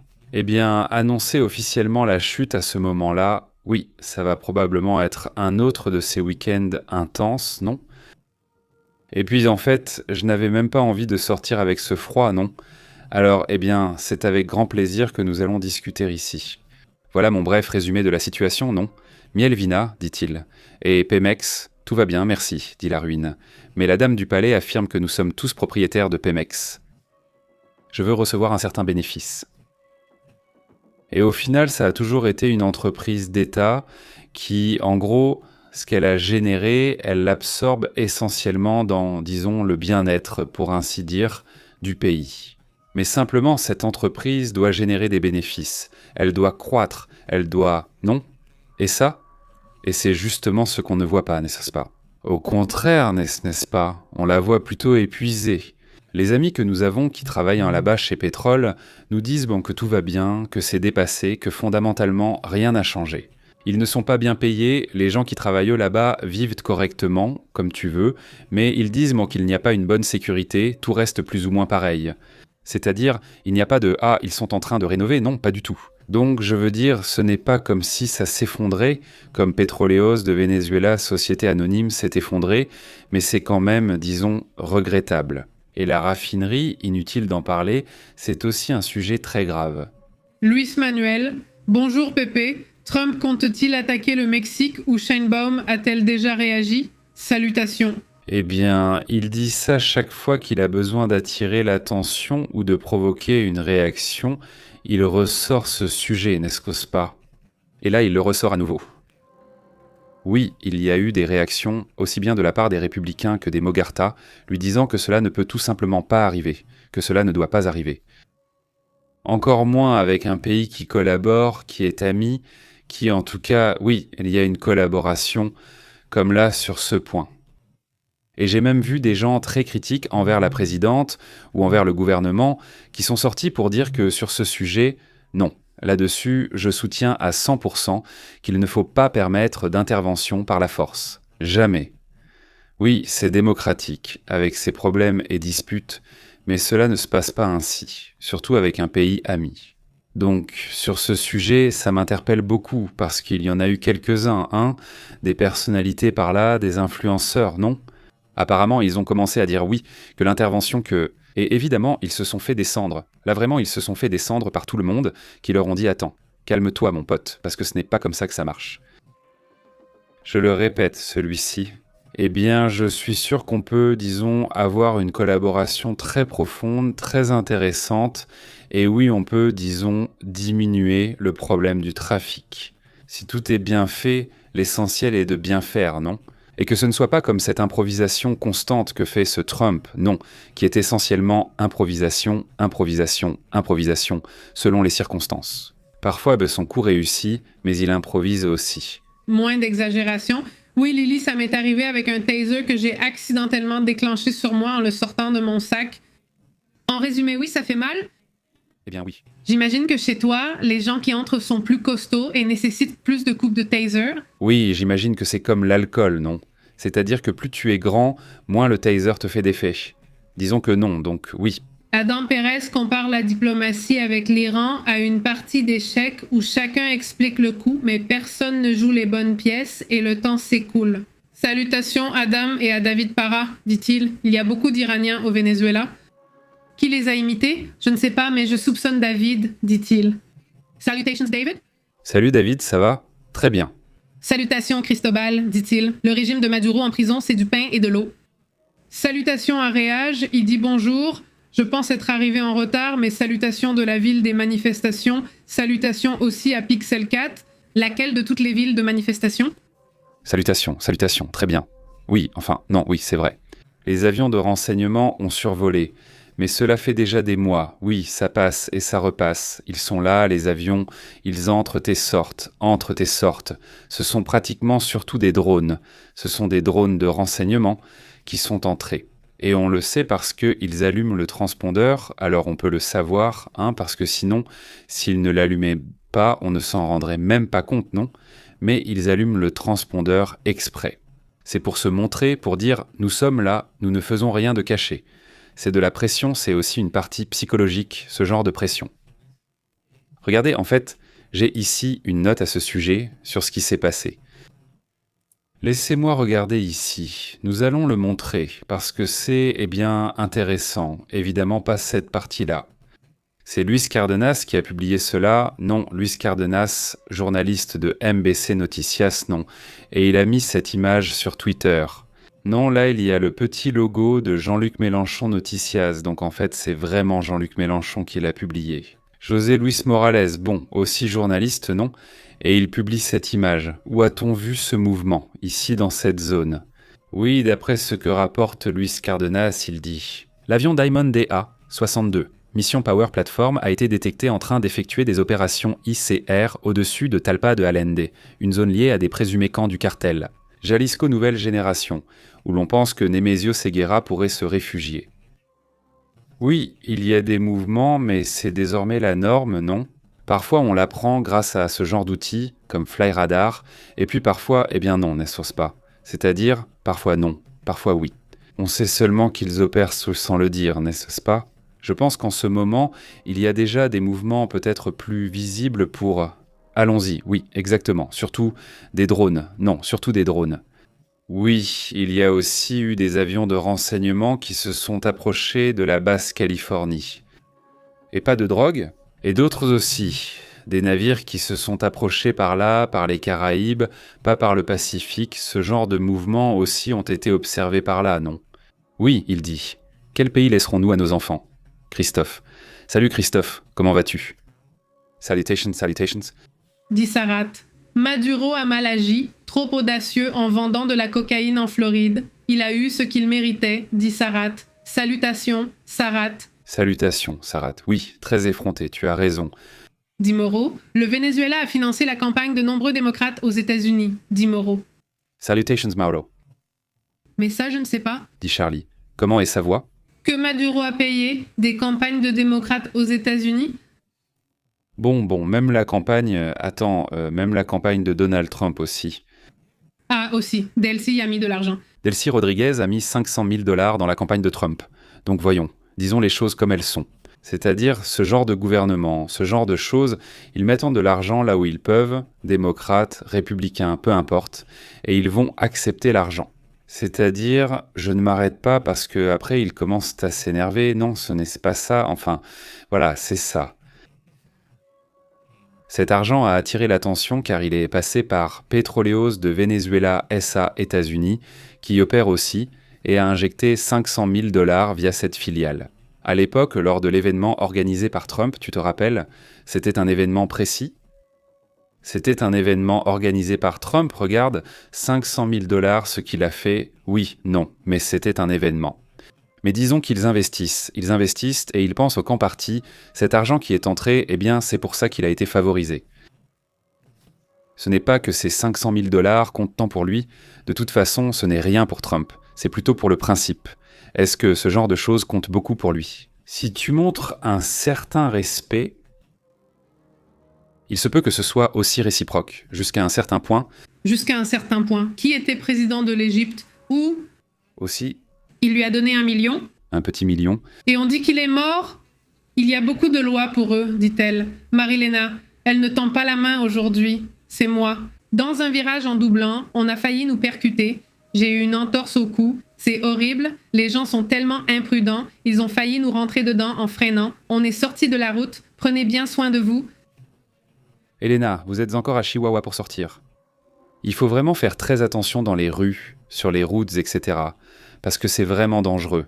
Il y a beaucoup de monde. Oui, il dit. Malgré tout ce qui s'effondre, ils offrent toujours des plantations de bananes. Il évoque le pétrole au régime cubain. Et je sais qu'au Mexique, nous offrons... Qu'on en voit encore? Non? Tu te rends compte, non? Je veux dire... Je ne comprends pas pourquoi l'essence baisse sans cesse aux États-Unis, parfois à un peu plus d'$1, alors qu'ici, rien ne change. Donc, en théorie, le prix de l'essence baisse au niveau international. Alors pourquoi ici, c'est toujours aussi cher? Je ne sais pas si ça arrive jusqu'ici, c'est compliqué cette histoire. Et puis c'est déjà à 25, 27, imagine. Donc c'est déjà plus d'$1 le litre. Là-bas, c'est le gallon aux États-Unis pendant cette période, et le pétrole vient de faire une petite percée. Peut-être bien. Il faudrait continuer à vérifier ça cette semaine, non? Mais pour les amis qui suivent ça de près, on va voir si c'est vraiment le cas ou pas. Mais comme ça, à vue d'œil, franchement, regarde, oui, le pétrole a cassé à la hausse. C'est maintenant et puis c'est redescendu encore. Mais vous voyez qu'il n'avait pas cassé la tendance baissière. Maintenant, vous voyez comment il n'avait pas cassé, il n'avait pas cassé, il n'avait pas cassé, il n'avait pas cassé. Ça, c'est en période d'un jour, et ici, il a cassé. Je viens juste de le voir. Je ne m'en étais pas rendu compte parce que je m'ennuie vraiment. Le pétrole ne faisait rien. Il montait sans atteindre la ligne, redescendait, puis remontait. Mais maintenant, il a évolué. C'est déjà un progrès. Comme vous le voyez, c'est atypique, non ? Je veux dire, à un moment donné, je supposais qu'il devait casser un peu, monter et peut-être se maintenir ici, tant que ça ne s'envole pas. Cependant, cette cassure reste un avertissement. Lui. D'après ça, Trump a l'intention de faire baisser le pétrole à 50$. Oui, ils sont à 58. Donc l'idée... Le baril? L'idée de Trump, c'est de faire baisser le baril. C'est pour ça qu'ils sont aussi intéressés par le sujet. Quand il disait de non, je ne veux pas, je ne peux pas, qui a commenté tout à l'heure, Monsieur X ou Mars. Le pétrole l'intéresse beaucoup, malgré ce qu'il dit. Parce qu'il se rend compte que abaisser le pétrole à 50$, si jamais il y arrive, ce qui n'est pas facile. Il a d'abord conclu des accords avec le Moyen-Orient, qui lui a promis de tripler sa production de pétrole pour faire baisser les prix. Et ensuite, il y a la question du Venezuela, puis celle du fracking aux États-Unis, qui a réussi à faire baisser le prix du pétrole. Parce que c'est plus facile pour les autorisations. Réal bébé la réelle? Oui, avec lui, les autorisations sont faciles, elles sortent sans problème, faites le fracking comme vous voulez. Alors, s'il parvient à faire baisser le pétrole à 50$, il l'a en ce qui concerne la pression. Pour Poutine, il l'aurait facilement. Et sinon, il y aurait des doutes, voyons, c'est-à-dire, le pétrole est vraiment bon marché. Il n'y aurait pas d'argent qui rentrerait entre la pression des blocages, entre la pression du prix bas, donc il n'y a pas une bonne quantité d'argent qui entre en Russie pour soutenir la guerre, alors ce serait facilement contrôlable. Et là, ça devient vraiment intéressant, non ? En plus, c'est bien en ce moment. Avoir cette possibilité d'un prix bas et être celui qui sait quand le prix est bas et quand il va monter, eh bien, ça te donne aussi Oui. un potentiel de gain très important. Mais pas maintenant.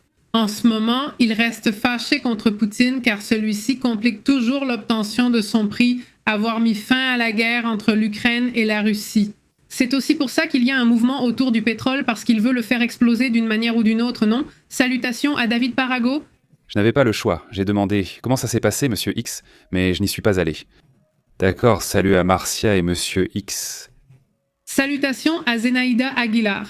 Je prie Dieu pour que Trump vienne au Nicaragua et chasse Daniel Ortega, que le peuple déteste, dit Zenaïda. J'espère. Salutations à Zenaïda. Regarde ce que dit Marx. D'ailleurs, sur le sujet de l'or, l'or est sur le point de battre un nouveau record. La semaine dernière, il l'a déjà fait. Le 6 précisément. Le 6, il semblait presque que l'or allait battre le record. Et le 9 vendredi, parce qu'aujourd'hui, c'est fermé. Donc jusqu'à lundi, nous verrons s'il le dépasse, mais si vendredi, qui est généralement un peu baissier, il a presque battu le record. Eh bien, je pense qu'il peut effectivement battre le record. Et si l'or le fait, alors probablement l'argent, le platine et bien d'autres métaux pourraient aussi s'envoler. Ça a été une semaine vraiment étrange, parce que cette semaine, il y a eu cette forte hausse. Bon, il y a déjà eu une correction ici, mais il y a eu une envolée. Les technologiques aussi ont connu une forte hausse toute cette semaine. Eh bien, ça a clôturé. Regarde, record historique pour le S&P 500, record historique pour les 500 plus grandes entreprises des États-Unis. Ça a clôturé vendredi. Hier, il a atteint un record historique et c'est fou parce que ce n'est même plus une nouvelle, non. Autrement dit, tu trouveras l'info dans les actualités financières, mais elle ne retient pas vraiment l'attention à cause de la situation actuelle. Il y a d'autres actualités plus intéressantes. Là, par exemple, je vais lancer la rumeur que Poutine imite Trump en train de danser et se moque de lui. Il faut faire quelques vidéos d'elle pendant quelques jours. Ne pas lui faire ainsi que c'est... Car il ne danse même pas pour rire. Il dit qu'ici, l'essence n'a pas baissé. Le gallon coûte en moyenne plus de 4$. Ah non, oui, c'est cher. C'est-à-dire, le prix varie, donc c'est sûr. Je veux dire, ici au Mexique aussi ça varie, mais pas autant. Oui, pas autant, il dit. José Mendez, salutations depuis les îles Canaries. Très bonne salutation, ils disent. Aux îles Canaries, il n'y a pas de cannabis et qu'aux îles Vierges, il n'y en a pas. Salutations à José Mendez. Celui-ci dit Mars, ce qui augmente c'est le cuivre, dit Mars aussi, dit Mourinho. L'histoire du pétrole est un accord du PRIAN ancien et pas nouveau. Il a raison, c'est vrai. Depuis le PRIAN, le Parti révolutionnaire institutionnel et le Parti Action nationale, ils ont vendu ou donné du pétrole à Cuba. Oui, c'est vrai, il faut aussi être très clair là-dessus et c'est une réalité. Ce n'est pas un sujet particulièrement positif. Que Morena ait passé d'autres accords, créé une entreprise pour gérer le pétrole et le bien-être, ce genre de choses existe depuis toujours. Il faut rappeler que spécifiquement, le Parti révolutionnaire institutionnel a été l'un des plus grands soutiens du régime cubain. Donc dans ce sens-là, le Parti révolutionnaire institutionnel ne peut vraiment pas venir donner des leçons en disant « non, c'est que vous, non ». Enfin, mon gars, vous. Et d'ailleurs, la EL, à son époque, le gouvernement mexicain aussi opérait et transmettait les informations. Quand il y avait un type de rébellion ou quoi que ce soit, il les aidait et c'était aussi rétroactif. C'est-à-dire quand, par exemple, il y avait ici un cas, à Monterrey par exemple, le cas d'un jeune homme qui a enlevé une fille. Une jeune fille qui était la fille d'un gouverneur. Il l'a emmenée à Cuba en pensant « non, à Cuba, ils vont m'aider ». Parce que, c'était un jeune homme qui faisait partie de la Ligue. 2 septembre, n'est-ce pas ? 2. 2 septembre ? Oui, c'est une ligue, disons, de gauche radicale. Il part donc à Cuba en pensant « là-bas, ils vont sûrement m'aider, non ?» Et les Cubains l'ont attrapé, ils l'ont arrêté, et voilà. Tu vois ce que je veux dire ? Ils ne l'ont pas laissé faire, tu vois. Ils ont libéré la jeune fille et tout. C'est-à-dire qu'ils n'allaient pas se mettre dans des problèmes avec un pays. Et encore moins avec un gouvernement qui les soutenait. Dans ce cas, le premier, tu vois, c'est ça le problème, il dit Marcio. J'ai commencé à acheter de l'or quand il dépassait 1000. Et l'argent, 14 bons. L'argent est ici à 70 en ce moment, pas à 70 et je ne sais plus combien. L'argent est déjà monté. Tu en as tiré un bon bénéfice, là ? Et qu'en est-il des bijoutiers et de tous ceux qui travaillent dans l'or et l'argent ? J'imagine que si on fait un bon achat, là, il y a un très bon bénéfice, non ? Oui, la révolution de Fidel s'est organisée au Mexique. Oui. Oui, ici avec les gens. Et ils se sont entraînés, oui. Dit Dan Pérez. Iront-ils ou non en Iran, telle est la question ? Celle-là est excellente. Celui-ci qui dit... Dit Adam Pérez. Salutations. Salutations à Monsieur X, ce n'était pas moi. Ah, tu ne l'as pas lu ? Je descends plus bas, dit monsieur. Le président n'a plus envie d'attaquer Taïwan et reste quasiment silencieux, affirme Monsieur X. Écoutez. Au fait, en parlant de Taïwan, il m'est apparu un film, qui a gagné à Cannes, de Taïwan. Celle-ci. On va voir si on la regarde, il y a 1000 bandes annonces, ça a l'air intéressant, on va voir, je la regarderai plus tard, pour voir de quoi il s'agit. Je ne sais pas de quoi ça parle, donc non, cette fois je ne la recommande pas, parce que je ne sais pas de quoi ça parle. Mais Zidi, tu comprends ? Il y a un humoriste qui imite très bien Trump et qui fait des blagues sur ce que Trump a dit à propos des guerres qu'il a gagnées. Il s'appelle Louis Mack. Je vais vérifier. Wismar, celui qui ne me convainc pas à 100%, c'est le nouveau qu'ils ont mis dans Saturday Night Live, le Saturday Night Live. Oui, comme si ça ne collait pas. Je ne le trouve pas si drôle, mais je ne sais pas si c'est de sa faute ou si c'est la faute de ceux qui écrivent les blagues. Oui. Eh bien, c'est bien que tu te mettes à leur place. Ce n'était pas celui-ci avant ? Comment ça s'appelle ? Celui-ci ? Baldwin, oui. Baldwin, oui. Et si je reçois une courte vidéo à regarder, après l'imitation du « ah, je va, je vérifierai », la Patia l'envoie sur Twitter ou ailleurs ? Mais oui, je vais vérifier tout de suite, il dit. Le perroquet est... Ah, je sais déjà qui il est ? Oui, le perroquet est un petit animal. D'accord. Oui, il parle exactement pareil, je l'ai déjà vu, mais lui ne le fait pas comme ça. Alors je ne vais pas vérifier... Oui, après c'est MacLeod. Après c'est MacLeod, oui, après MacLeod, je vais vérifier. Des salutations, Patia Panterita, Benedicto Lilioponzapon. Salutations, comment vas-tu ?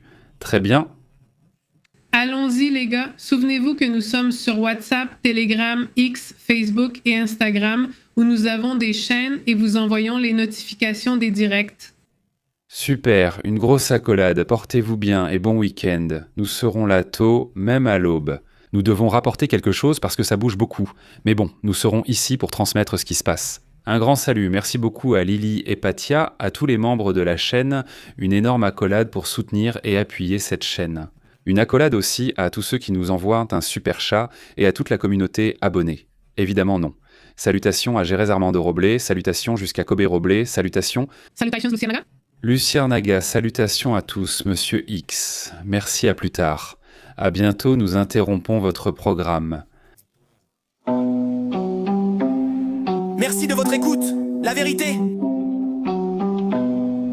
Ceci est Pépé en direct. La vérité est intense, dure. L'insolite est réelle, dure. Ici, nous l'analysons. Approche globale. Ne reste pas à l'écart. Connecte-toi à la chaîne Pépé en direct en contrôlant le signal Pépé et Astrid qui dit la vérité. Journalisme brut, ici c'est respecté. Active l'alerte. Reste informé jusqu'à la prochaine fois. Oui, monsieur, nous faisons l'appel.